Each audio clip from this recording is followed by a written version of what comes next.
ബ്രഹ്മാനന്ദം പരമസുഖദം കേവലം ജ്ഞാനമൂർത്തിം ദ്വന്ദ്വാതീതം ഗഗനസദൃശം തത്വമസ്യാദിലക്ഷ്യം ഏകം നിത്യം വിമലമചലം സർവധി സാക്ഷിഭൂതം ഭാവാതീതം ത്രിഗുണരഹിതം സദ്ഗുരും തം നമാമി. ശിവഗിരിശിഖരാഗ്രേ ദിവ്യപത്മാസനസ്ഥം വരദമഭയഹസ്തം പാപവിധ്വംസപാദം സുജനനികരസേവ്യം ചാരുകാരുണ്യനേത്രം കലികലുഷവിനാശം നൗമി നാരായണാഖ്യം. ഓം സഹനാവവതു സഹനൗ ഭുനക്തു സഹ വീര്യം കരവാവഹൈ തേജസ്വിനാവധീതമസ്തു മാ വിദ്വിഷാവഹൈ. ഓം ശാന്തി ശാന്തി ശാന്തി.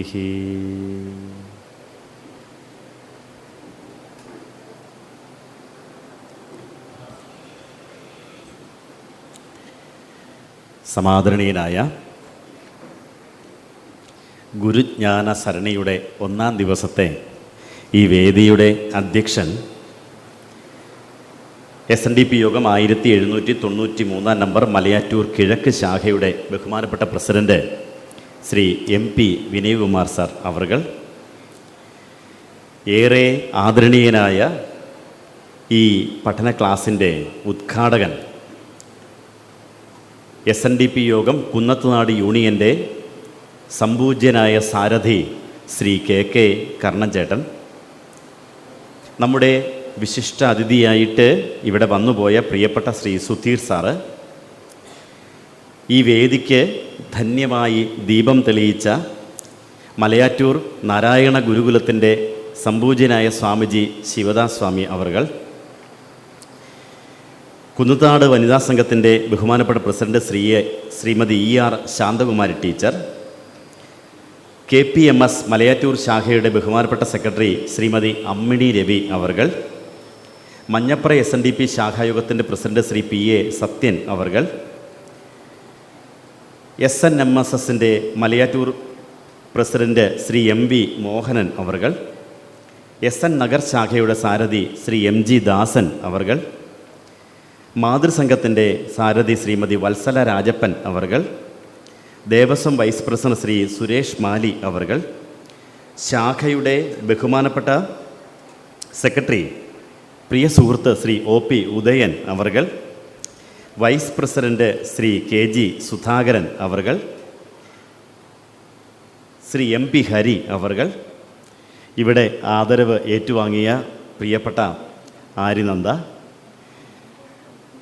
ഈ വേദിയിലുള്ള മറ്റ് വിശിഷ്ട വ്യക്തികളെ, സദസ്സിലുള്ള ഏറ്റവും ബഹുമാന്യരെ, വിവിധ ശാഖായോഗങ്ങളുടെയും പോഷക സംഘടനകളുടെയും ഭാരവാഹികളെ, എൻ്റെ പ്രിയ സുഹൃത്തും മാധ്യമപ്രവർത്തകനുമായ ഗുരുപഥം TV-യുടെ സാരഥി പ്രിയപ്പെട്ട ശ്രീ അനീഷ് ഉൾപ്പെടെ വേദിയിലുള്ള വിശിഷ്ട അതിഥികളെ, മാതാപിതാക്കളെ, സഹോദരി സഹോദരന്മാരെ, എൻ്റെ പ്രിയ കുടുംബാംഗങ്ങളെ, നിങ്ങൾക്കെല്ലാവർക്കും എൻ്റെ വിനീത പ്രണാമം.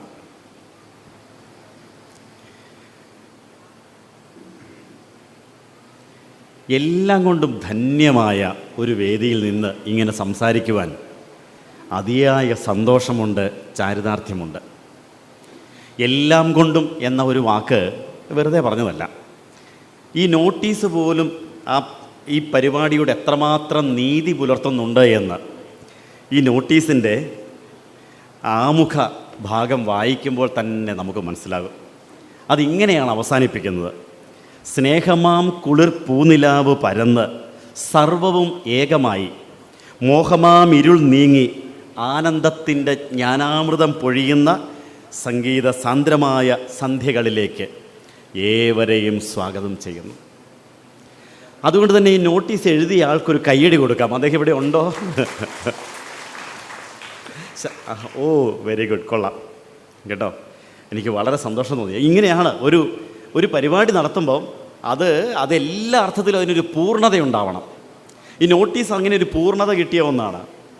2, ഈ വേദി കണ്ടില്ലേ, ഗുരുവിൻ്റെ ആ ഒരു വിഗ്രഹത്തെ കമനീയമായിട്ട് ഗുരുവിന് യോജിച്ച തരത്തിൽ പീഠത്തിൽ പ്രതിഷ്ഠിച്ച് അതുപോലെ തന്നെ ഈ വേദിയുടെയൊക്കെ ഒരു അലങ്കാരങ്ങളും നിങ്ങൾ ഇരിക്കുന്ന ഇരിപ്പിടങ്ങൾ പോലും അത് ഓരോന്നും അതിൻ്റേതായ ഈണത്തിലും താളത്തിലുമാണ് ക്രമീകരിച്ച് വെച്ചിരിക്കുന്നത്. അതൊക്കെ ഈ പരിപാടി സംഘടിപ്പിക്കുന്ന ആളുകളുടെ ഒരു സംഘാടന മികവിൻ്റെ ഭാഗം കൂടിയാണ്. എന്തായാലും അങ്ങനെ ചിട്ടയായിട്ടൊരു വേദിയെ ഒരുക്കി കൃത്യസമയത്ത് തന്നെ പരിപാടി ആരംഭിച്ച് ആരും ആർക്കു വേണ്ടിയും കാത്തു നിൽക്കാതെ വളരെ സമയബന്ധിതമായി തന്നെ പരിപാടി തുടങ്ങുവാനും, ഈ വേദിയിൽ വന്നിരിക്കുന്ന ആളുകളെ കണ്ടോ, അതായത് നോട്ടീസിൽ ആരൊക്കെയാണോ പേരുള്ളത് അവരുടെ എല്ലാം പ്രതിനിധികൾ ഈ വേദിയിലുണ്ട്.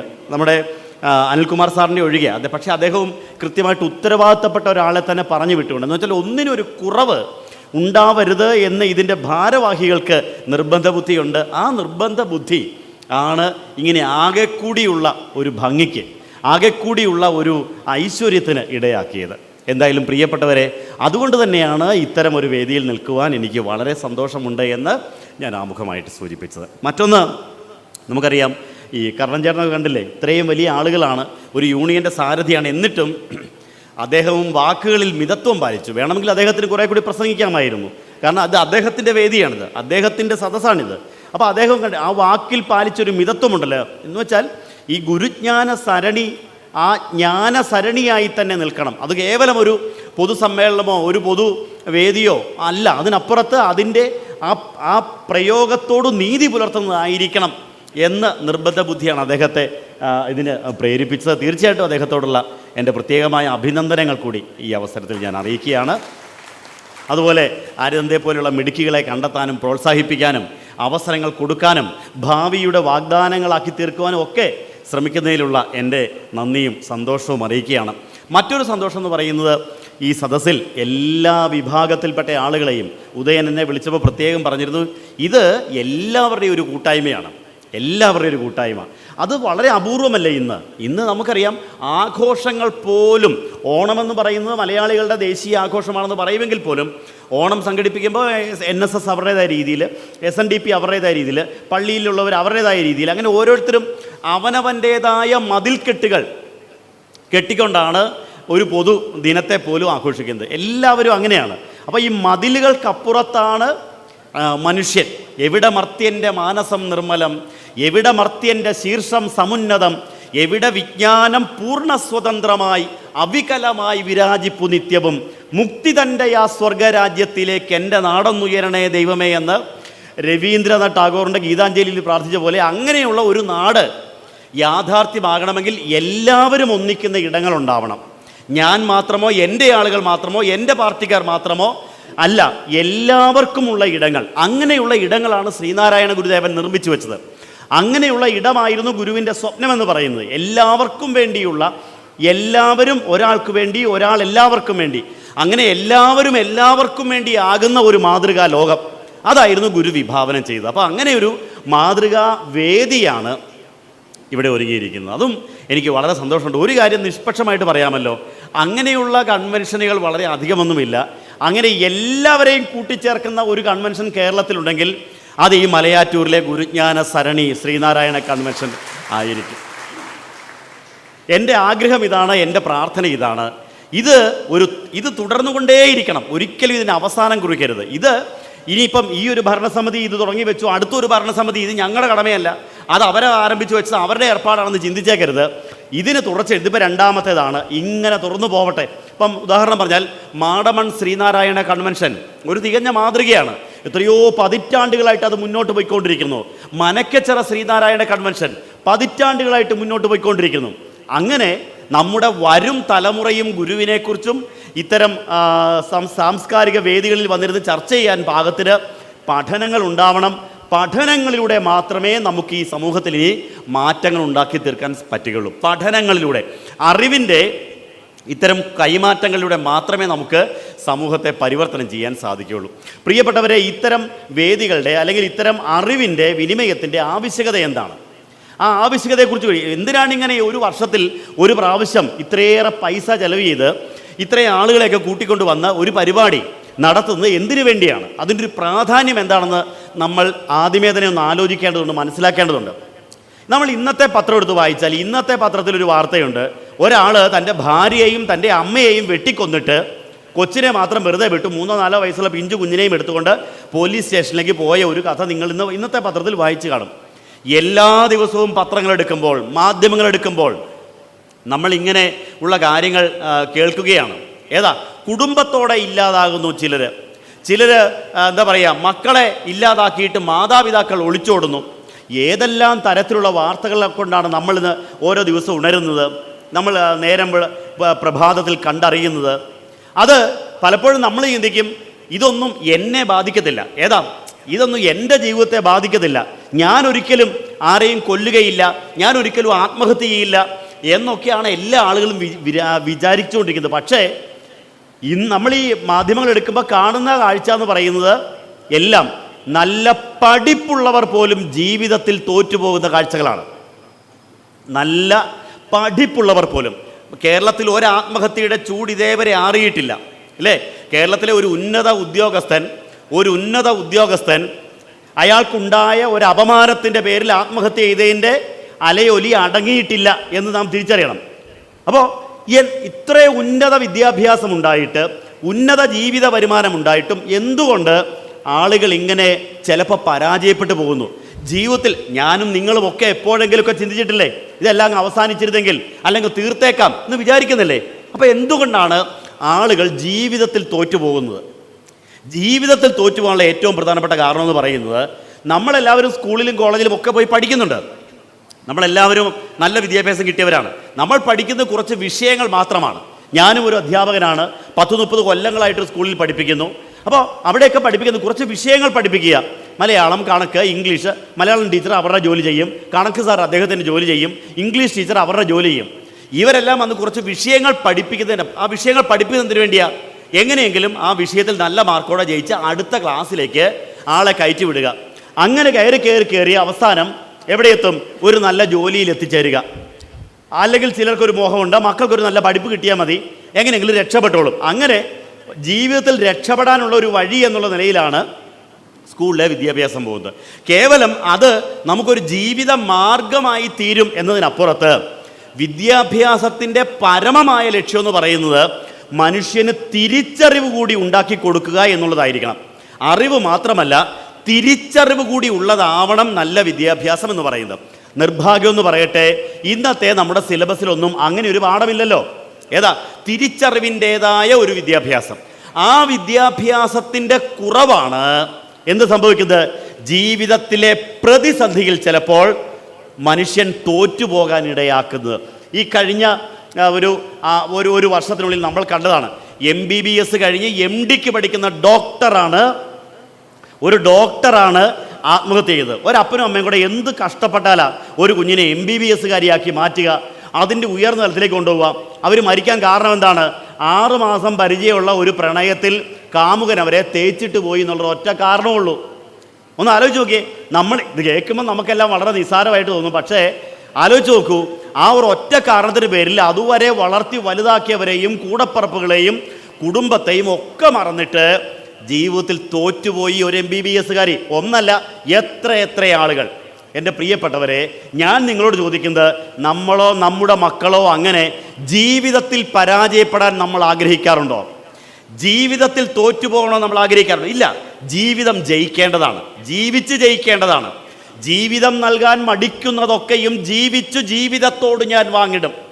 അപ്പോൾ അങ്ങനെ ജീവിക്കാനുള്ള പ്രേരണ തരുന്നത് അറിവാണ്, തിരിച്ചറിവാണ്. ആ തിരിച്ചറിവിൻ്റെ വിദ്യാഭ്യാസമാണ് ഗുരുജ്ഞാന സരണിയുടെ പരമമായ ലക്ഷ്യം എന്ന് ഞാൻ വിചാരിക്കുന്നു. തിരിച്ചറിവുള്ള ഒരു സമൂഹത്തെ വാർത്തെടുക്കുക, ഏത് പ്രതിസന്ധിയിലും പരാജയപ്പെടാതെ പരസ്പരം ഒരുമയോടെ ജീവിക്കുന്ന ഒരു സമൂഹത്തെ വാർത്തെടുക്കുക. അതാണ് അതിൻ്റെ ലക്ഷ്യം. ആ ലക്ഷ്യത്തിലേക്ക് പോകാൻ ഈ കൂട്ടായ്മയെ നിങ്ങളിത് വെറും ഒരു ചടങ്ങ്, വർഷത്തിലൊരിക്കൽ ഇങ്ങനെ വെറുതെ കടന്നു പോകുന്ന ഒരു പരിപാടിയാക്കി മാറ്റാതെ ഇതിൻ്റെ ആന്തരിക അർത്ഥങ്ങളെ, ഇതിൻ്റെ അർത്ഥതലങ്ങളെ ഒക്കെ സ്വീകരിച്ചുകൊണ്ട് മുന്നോട്ട് പോകാൻ എല്ലാവരും തയ്യാറാകണമെന്നാണ് എനിക്ക് അഭ്യർത്ഥിക്കാനുള്ളത്. ഞാൻ ഇന്ന് ഇങ്ങോട്ട് പോരുന്നതിന് മുൻപ് ഉച്ചയ്ക്കാണ്. അപ്പോൾ സ്കൂളിൽ നിന്ന് ഞങ്ങളുടെ സ്കൂളിലെ അധ്യാപകരോടൊക്കെ പറഞ്ഞു, എനിക്ക് ഉച്ച കഴിഞ്ഞൊരു പരിപാടിയുണ്ട്, ഉച്ച കഴിഞ്ഞ് ലീവാണ് എന്ന് പറയുണ്ടായി. അപ്പം സ്കൂളിൽ കഞ്ഞി പാചകം ചെയ്യുന്ന ഒരു ചേച്ചിയുണ്ട്, ഞങ്ങളുടെയൊക്കെ സ്കൂളിലെ ഉച്ചഭക്ഷണം പാചകം ചെയ്യുന്ന ചേച്ചി. അപ്പോൾ ചേച്ചിയോട് ചോദിച്ചു, സാറേ എങ്ങോട്ടാണ് പോകുന്നത്? ചേച്ചി, ഞാൻ മലയാറ്റൂർക്ക് പോവുകയാണെന്ന് പറഞ്ഞു. ചേച്ചി ഇങ്ങനെ കുറച്ചു നേരം ഇങ്ങനെ വിഷമിച്ചോ, എന്തോ ഒരു മുഖമൊക്കെ ഒരു വല്ലാണ്ടായ പോലെ. എന്നിട്ട് അടുക്കള ചെന്നിട്ട് പറഞ്ഞു, ദൈവമേ, സാറ് പോലും മല കയറാൻ പോവുകയാണ്, എന്നാ ചെയ്യുന്നത് പറയും. ഇത്രയൊക്കെ ഗുരുദേവനെ പഠിക്കുന്ന ഒരാൾ ഈ മല കയറാൻ പോകേണ്ട വല്ല കാര്യമുണ്ടോ എന്ന്. മലയാറ്റൂർ എന്ന് കേട്ടപ്പോൾ പെട്ടെന്ന് ഓർമ്മ വരുന്നതാണല്ലോ, മലയാറ്റൂർ മലയും കയറി ജനകോടികൾ എത്തുന്നു എന്നുള്ള പാട്ടാണ് എല്ലാവർക്കും ഓർമ്മ വരുന്നത്. അപ്പോൾ ആളുകളെല്ലാം പെട്ടെന്ന് അങ്ങനെ വിചാരിച്ചു പോവുകയാണ്. അതിനെന്താ തെറ്റിരിക്കുന്നത്? ശ്രീനാരായണ ഗുരുദേവൻ്റെ സങ്കല്പം എന്ന് പറയുന്നത് എല്ലാവരെയും ഒന്നിക്കുന്ന ഒരു സങ്കല്പമാണല്ലോ. വളരെ നിസ്സാരങ്ങളായ ചില ഉദാഹരണങ്ങൾ പറയാം. ഓരോരുത്തരും അവനവൻ്റേതായ വിശ്വാസത്തെ, ധർമ്മത്തെ മുറുകെ പിടിച്ചുകൊണ്ട് തന്നെ സ്വന്തം വിശ്വാസങ്ങളിലൂടെ മറ്റുള്ളവരെ കൂടി ചേർത്ത് പിടിക്കാൻ പഠിപ്പിച്ച ഗുരുവാണ്. ഒരുപക്ഷെ ഒരേ ഒരു ഗുരുവാണ് ശ്രീനാരായണ ഗുരുദേവൻ. ഒരേ ഒരു ഗുരുവാണ് ശ്രീനാരായണ ഗുരുദേവൻ. ഉദാഹരണം ഞാൻ പറയാം. ഗുരുവിൻ്റെ വളരെ പ്രിയപ്പെട്ട ഭക്തന്മാരായ ചില ആളുകളാണ്. ശ്രീനാരായണ ഗുരുദേവൻ ശ്രീലങ്കയിൽ 2 തവണ സന്ദർശിച്ച കാര്യം നിങ്ങൾക്കറിയാമല്ലോ. ശ്രീലങ്കയിൽ ആദ്യ തവണ പോയപ്പോൾ ഖാദർ എന്നു പേരായ ഒരു മുസൽമാൻ ഗുരുവിനെ വന്നു, കണ്ടു, പരിചയപ്പെട്ടു. അപ്പോൾ അദ്ദേഹത്തിന് ഈ ഗുരുവിൻ്റെ ദർശനമൊക്കെ കേട്ടപ്പോൾ വലിയ ഇഷ്ടമായി, സന്തോഷമായി. കൊള്ളാമല്ലോ, ഇങ്ങനെ മതം ഏതായാലും മനുഷ്യനെ കണ്ടെത്തിയ ഒരു ഗുരുവിനെ ഖാദർ അങ്ങ് സ്നേഹിച്ചു, ഇഷ്ടപ്പെട്ടു. അങ്ങനെ ഗുരു തിരിച്ചു പോന്നു കഴിഞ്ഞപ്പോൾ ഈ ഖാദർ എന്ത് ചെയ്തു? തൻ്റെ വിശ്വാസത്തെ, ഇസ്ലാം മത വിശ്വാസത്തെ മാറ്റിയിട്ട് കാന്തസ്വാമി എന്ന് പേരും മാറ്റി ഒരു ഹിന്ദു സന്യാസിയായിട്ട് ജീവിതം ആരംഭിച്ചു. ശ്രീനാരായണ ഗുരുദേവൻ 2ാമത്തെ പ്രാവശ്യം ശ്രീലങ്കയിൽ ചെല്ലുമ്പോൾ ഈ ഖാദർ കാവിയൊക്കെ ഉടുത്ത് ഭയഭക്തി ബഹുമാനങ്ങളോടെ ഒരു സന്യാസിയായിട്ട് ഗുരുവിൻ്റെ അടുക്കൽ ചെന്ന് നമസ്കാരം പറഞ്ഞു. ഗുരുദേവൻ ആ മുഖത്തേക്കൊന്ന് സൂക്ഷിച്ചു നോക്കി. എന്നിട്ട് ഒരു പരിചയവും ഇല്ലാത്ത ഭാവത്തിൽ ഇരിക്കുകയാണ്. ഖാദർ വലിയ വിഷമമായി. അദ്ദേഹം വിചാരിച്ച ഗുരു കാര്യമായിട്ട് സ്വീകരിക്കുന്ന ഓർത്തോണ്ട്, കാരണം ഗുരുവിൻ്റെ കൂടെ കൂടിയില്ലേ ഒന്നുമല്ലെങ്കിലും. അപ്പോൾ സ്വാമി, നമ്മെ മനസ്സിലായില്ലേ? സ്വാമിക്ക് ഒരു പ്രതികരണമില്ല. സ്വാമി, ഞാൻ ഖാദറാണ്, ഇപ്പോൾ കാന്തസ്വാമിയായി അങ്ങയുടെ കൂടെ ചേർന്നിരിക്കുകയാണ്. അപ്പോൾ ഗുരു പറഞ്ഞു, നമുക്ക് കാന്തസ്വാമിയെ അറിയില്ല, നമുക്ക് ഖാദറെ അറിയാം. എന്നിട്ട് പറഞ്ഞു, നമ്മുടെ മാർഗത്തിൽ ചേരാൻ അങ്ങേക്ക് താല്പര്യമുണ്ടെങ്കിൽ ഖാദർ കാന്തസ്വാമി ആകേണ്ടതില്ല, ഖാദറായിട്ടിരിക്കണം എന്ന് പറഞ്ഞ ഗുരുവാണ് ശ്രീനാരായണ ഗുരുദേവൻ. കൈ അടിക്കുകയാണെങ്കിൽ നല്ലപോലെ അടിക്കാനേ അല്ല പിന്നെ അങ്ങനെ ഒന്ന് ആലോചിച്ച് നോക്കിക്കേ. നമുക്കറിയാം, നമ്മുടെ ഇടയിലൊക്കെ പല ആളുകളും ശ്രമിക്കുന്നത് എങ്ങനെ ഇങ്ങോട്ട് ആളെ ചേർക്കാം, എങ്ങനെ ഒരു ആൾക്കൂട്ടത്തെ, എങ്ങനെ ഭൂരിപക്ഷത്തെ സൃഷ്ടിക്കാം എന്ന് ചിന്തിക്കുമ്പോൾ ഖാദറിനോട് ഖാദറായിട്ടിരിക്കണമെന്ന് പറഞ്ഞൊരു ഗുരു. ഇത് ഇവിടെ കൊണ്ട് അവസാനിക്കുന്നില്ല. ചാക്കോ എന്നു പേരായ ഒരു വിദ്യാർത്ഥി ആലുവ അദ്വൈതാശ്രമത്തിൽ താമസിച്ച് പഠിക്കുകയാണ്. അന്നത്തെ കാലത്ത് ആലുവ ആശ്രമത്തിൽ ഗുരുവിൻ്റെ കൂടെ പഠിക്കുന്നവരിൽ എല്ലാ വിഭാഗത്തിൽപ്പെട്ട ആളുകളും ഉണ്ടായിരുന്നു. ചാക്കോ ഗുരുവിനോടുള്ള ഇഷ്ടം കാരണം, ആ സ്നേഹം കാരണം ചാക്കോ എന്ത് ചെയ്തു? ചാക്കോ ശ്രീനാരായണ ദാസ് എന്ന് പേര് മാറ്റി ഗുരുധർമ്മത്തെ സ്വീകരിച്ച് അങ്ങനെ ജീവിക്കുകയാണ്. ഒരു കൊല്ലത്തിനിടയിൽ ചാക്കോയെ ഗുരുദേവൻ വീണ്ടും കണ്ടുമുട്ടി. അപ്പോൾ ചാക്കോയോടും ഗുരു പറഞ്ഞത് ഇതുതന്നെയാണ്, ചാക്കോ ആയിട്ടിരുന്നാൽ മതി എന്നാണ് ഗുരു ഉപദേശിച്ചത്. നോക്കിക്കേ പ്രിയപ്പെട്ടവരെ, ഇങ്ങനെ ഓരോരുത്തരോടും അവനവൻ്റെ വ്യക്തിത്വത്തെ നിലനിർത്തിക്കൊണ്ട് തന്നെ, അവരവരുടെ വിശ്വാസത്തിൽ ഉറച്ചുകൊണ്ട് തന്നെ എല്ലാവരെയും ഒന്നായി കാണുവാൻ, എല്ലാവരും ഒന്നാണെന്ന് വിഭാവന ചെയ്യുവാൻ കഴിഞ്ഞ ഗുരുവാണ് ശ്രീനാരായണ ഗുരുദേവൻ. ഇതാണ് ഈ കാലഘട്ടത്തിൻ്റെ ആവശ്യമെന്ന് പറയുന്നത്. മതപരിവർത്തനമല്ല, എല്ലാവരും ഒന്നാണെങ്കിൽ പിന്നെ ഓരോരുത്തരും അവനവൻ്റെ ആശയത്തിൽ ഉറച്ചു നിന്നുകൊണ്ട് എല്ലാവരെയും അംഗീകരിക്കുന്ന, ഒരുപോലെ കാണുന്ന ഒരു പ്രത്യയ ശാസ്ത്രം. അതാണ് ശ്രീനാരായണ ഗുരുദേവൻ നമുക്ക് വേണ്ടി തന്നിരിക്കുന്നത്. അത് കേവലം ഒരു ജാതിയോ ഒരു വിഭാഗമോ മാത്രം പഠിച്ചാൽ പോരാ, എല്ലാവരും അത് പഠിക്കേണ്ടതുണ്ട്, എല്ലാവരും അത് ഏറ്റെടുക്കേണ്ടതുണ്ട്. അപ്പോൾ മാത്രമേ ശരിക്കും നമ്മുടെ നാട് ഗുരുവിൻ്റെ ആ ഏകലോകത്തിലേക്ക്, ദൈവത്തിൻ്റെ സ്വന്തമായിട്ട് മാറിത്തീരുകയുള്ളൂ. എൻ്റെ പ്രിയപ്പെട്ടവരെ, നമ്മൾ ഇന്ത്യയിലെ 28 സംസ്ഥാനങ്ങളിൽ കേരളത്തിന് വളരെ വലിയ ചില പ്രത്യേകതകളുണ്ട്. അതിൽ ഏറ്റവും പ്രധാനപ്പെട്ട ഒന്ന്, കേരളം ദൈവത്തിൻ്റെ സ്വന്തം നാടാണ് എന്നുള്ളതാണ്. എന്നാലോചിച്ച് നോക്കിക്കേ, എന്തുകൊണ്ടായിരിക്കും ഇത്രയും വലിയൊരു ബഹുമതി കേരളം എന്ന് പറഞ്ഞ ഒരു ചെറിയ 14 ജില്ലകൾ മാത്രമുള്ള ഇന്ത്യയുടെ ഏറ്റവും താഴെ ഒരു ചെറിയ പാവയ്ക്കയുടെ രൂപത്തിൽ കിടക്കുന്ന ഈ കേരളത്തിന് കിട്ടിയത്? എപ്പോഴെങ്കിലും ആലോചിച്ചിട്ടുണ്ടോ? ഇതിനേക്കാളൊക്കെ എത്രയോ വലിയ, ഇന്ത്യയിൽ തന്നെ ഇന്ത്യയുടെ തലസ്ഥാനം പേറുന്നവരുൾപ്പെടെയുള്ള ഇന്ത്യയിലെ ഏറ്റവും വലിയ സംസ്ഥാനങ്ങളും ഒക്കെ ഉള്ളപ്പോൾ, വരുമാനം കൊണ്ടും മറ്റു പലതുകൊണ്ടും ഇന്ത്യയിലെ നമ്പർ 1 ആയ മറ്റു പല സംസ്ഥാനങ്ങളും ഉള്ളപ്പോൾ, കേരളമെന്ന് പറയുന്നത് ലോകത്തിന് തന്നെ മാതൃകയായ ഒരു സംസ്ഥാനമാണ്. അതിന് പറയുന്ന പേര് കേരള മാതൃക എന്നാണ്. കേരള മോഡൽ, അല്ലേ? രാഷ്ട്രീയക്കാരൊക്കെ പറയാറുണ്ട് കേരള മോഡൽ വികസനം എന്നൊരാശയം നമ്മൾ കേട്ടിട്ടുണ്ട്. ഇത് ആദ്യമായിട്ട് ഇങ്ങനെ കേരള മോഡൽ അല്ലെങ്കിൽ കേരള മാതൃക എന്ന് പറഞ്ഞത് സാമ്പത്തിക ശാസ്ത്രത്തിൽ നോബൽ സമ്മാനം നേടിയ അമർത്യ സെൻ എന്ന് പറയുന്ന ആളാണ്. സാമ്പത്തിക ശാസ്ത്ര പണ്ഡിതനാണ്. ഈ അമർത്യ സെൻ കേരള മാതൃകയെക്കുറിച്ച് എഴുതിയ, കേരള മോഡലിനെ കുറിച്ച് പറയുന്ന പുസ്തകത്തിൻ്റെ പേരാണ് ഡെവലപ്മെൻറ്റ് ആസ് ഫ്രീഡം. സ്വാതന്ത്ര്യമാണ് വികസനം. സ്വാതന്ത്ര്യമാണ് വികസനം എന്ന പുസ്തകത്തിലാണ് അദ്ദേഹം പറയുന്നത് കേരള മാതൃക എന്ന് പറയുന്ന ഒരു മാതൃക എല്ലാവരും കണ്ടു പഠിക്കേണ്ടതാണ് എന്നൊരു പ്രയോഗമുള്ളത്. അത് എല്ലാവരും പഠിക്കുകയും വേണമെങ്കിൽ അത് ആഘോഷിക്കുകയും ചെയ്യാമെന്നാണ് ഇദ്ദേഹം പറയുന്നത്. അപ്പോൾ അതിനകത്ത് അതെന്താ ഈ കേരള മാതൃകയുടെ പ്രത്യേകത? ഈ കേരള മോഡൽ എന്ന് പറയാനുള്ള ഏറ്റവും വലിയ പ്രത്യേകത എന്താണ്? ഏറ്റവും വലിയ പ്രത്യേകത എന്ന് പറയുന്നത്, നമുക്കറിയാം ഒരാളുടെ ജീവിത നിലവാരത്തെ ഉയർത്തുന്ന ഘടകങ്ങൾ എന്ന് പറയുമ്പോൾ അതിലേറ്റവും പ്രധാനപ്പെട്ട ഘടകം എന്ന് പറയുന്നത് അയാളുടെ, നമ്മുടെയൊക്കെ ഒരു പൊതുസങ്കല്പം അനുസരിച്ചാണെങ്കിൽ, ഇപ്പം ഈ നാട്ടിൽ, നമ്മുടെ ഈ ഗ്രാമത്തിൽ ഏറ്റവും ഉയർന്ന നിലവാരത്തിൽ ജീവിക്കുന്ന ആളെന്ന് പറയുമ്പോൾ പെട്ടെന്ന് നമ്മുടെ മനസ്സിലേക്ക് ഓടി വരിക ആരായിരിക്കും? ഏറ്റവും പണമുള്ള ആളുകൾ, അല്ലേ? ഉന്നത ഉദ്യോഗത്തിലിരിക്കുന്ന ആളുകൾ. ഇവരൊക്കെയല്ലേ നമ്മൾ പെട്ടെന്ന് വിചാരിക്കുക അവരൊക്കെയാണ് നല്ല നിലവാരത്തിൽ ജീവിക്കുന്നത്.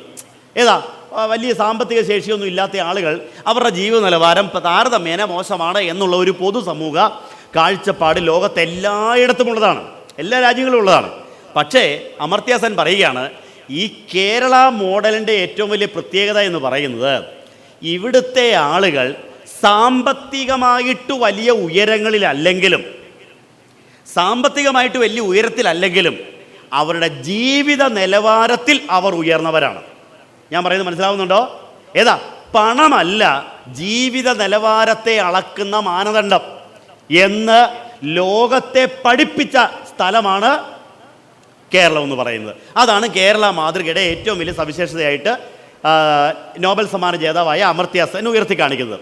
പണമല്ല ജീവിത വളർച്ചയുടെ മാനദണ്ഡം. ഇനി ഒരു കാര്യം കൂടി നിങ്ങൾ തിരിച്ചറിയണം. ഇദ്ദേഹം പറയുന്ന ഈ കേരളം ഉണ്ടല്ലോ, ഈ കേരളം എന്ന് പറയുന്നത് ഏത് കാലത്തെ കേരളമാണ്? ഇന്നത്തെ ഈ കേരളമാണോ?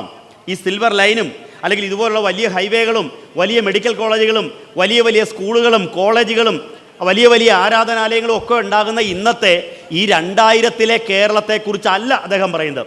19-ാം നൂറ്റാണ്ടിൻ്റെ ഒരു പകുതിയിൽ ആരംഭിക്കുന്ന, കൃത്യമായിട്ട് പറയുകയാണെങ്കിൽ റോബിൻ ജെഫ്രി എന്ന കനേഡിയൻ സാഹിത്യകാരൻ പറഞ്ഞിട്ടുണ്ട്, അതായത് 1880 മുതൽ 1950 വരെയുള്ള ആ കാലഘട്ടത്തിലെ ജനങ്ങളുടെ ജീവിത നിലവാരവും ആ സാഹചര്യവുമാണ് ആധുനിക കേരളത്തിന് അടിത്തറ പാകിയത്. ഏത് കാലഘട്ടം? 1880 മുതൽ 1950 വരെ. 1950 എന്ന് പറയുമ്പോൾ അതിന് പ്രത്യേകതയുണ്ട്. എന്താ അതിൻ്റെ പ്രത്യേകത? 1950 പ്രത്യേകത എന്താണ്? ഈ ക്ലാസ് കഴിയുമ്പോൾ പറഞ്ഞാൽ മതി കേട്ടോ. ദൈവമേ, ഇപ്പോൾ ഇരുന്ന് ഓരോരുത്തർ യൂട്യൂബ് അല്ലേ ഉള്ളത്, അല്ലെ നമ്മുടെ പല പല ആളുകളുണ്ടല്ലോ ഇപ്പോൾ കാര്യങ്ങൾ അറിയാൻ വേണ്ടി.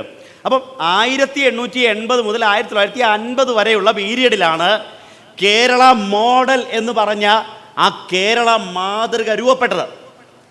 അപ്പോൾ ഇതാണ് അമർത്യ സെൻ്റെ കണ്ടെത്തൽ. അപ്പം അങ്ങനെയാണെങ്കിൽ ഈ കേരള മാതൃക എന്ന് പറയുന്ന ആ വികസനം എങ്ങനെയാണ് ഉണ്ടായത് എന്ന് നാം ചിന്തിക്കേണ്ടതാണ്. എങ്ങനെയാണ് പഠിക്കേണ്ടത്? ഇത് വലിയ ആഘോഷിക്കാവുന്നതാണ്. ഇത് വലിയ എന്താ പറയുക, ലോകത്തിന് മാതൃകയാണെന്ന് പറയുന്നുണ്ടല്ലോ. അതുണ്ടായത് എങ്ങനെയാണ്? അതുണ്ടായത് എങ്ങനെ എന്ന് പഠിക്കാൻ വേണ്ടിയാണ് അമേരിക്കക്കാരനായ ബിൽ മക്കിബൻ എന്നയാൾ കേരളത്തിലെത്തിയത്. അദ്ദേഹം ഇവിടെ വന്നു, ഈ നാട്ടിലെ ജനങ്ങളുമായിട്ട് ഇടപഴകി, ഇവിടെയുള്ള ജനങ്ങളുടെ ജീവിത സാഹചര്യങ്ങളെ അടുത്തു പഠിച്ചയാളാണ് അമേരിക്കക്കാരനായ ബിൽ മക്കിബൻ. അതിൽ അദ്ദേഹം ഡബിൾ ടേക്ക് എന്ന് പറയുന്ന ഒരു പുസ്തകത്തിലൂടെ അദ്ദേഹം തൻ്റെ ഈ പറയുന്ന കണ്ടെത്തൽ ഏതാ, ഇതൊരു മാതൃകയാകാനുള്ള കാരണം എന്താണെന്ന് അദ്ദേഹം അവതരിപ്പിക്കുന്നുണ്ട്. ഒരു അമേരിക്കൻ മാഗസീനിൽ ഇതിനെക്കുറിച്ച് വളരെ വിശദമായിട്ട് എഴുതുകയുണ്ടായി. അതിൽ അദ്ദേഹം പറഞ്ഞു, നമുക്കറിയാം ഒരു നാടിൻ്റെ ഈ കേരളത്തെ ഈ പറയുന്ന ഒരു മോഡലാക്കി മാറ്റിയതിലെ പല ഘടകങ്ങളുണ്ട്. ഏറ്റവും പ്രധാനപ്പെട്ട ഒരു ഘടകം എന്ന് പറയുന്നത് അദ്ദേഹം പറയുന്നതാണ്, ഇത് രൂപപ്പെട്ടു വന്നത്, ഈ മാതൃക രൂപപ്പെട്ടു വന്നത് എങ്ങനെയാണ്?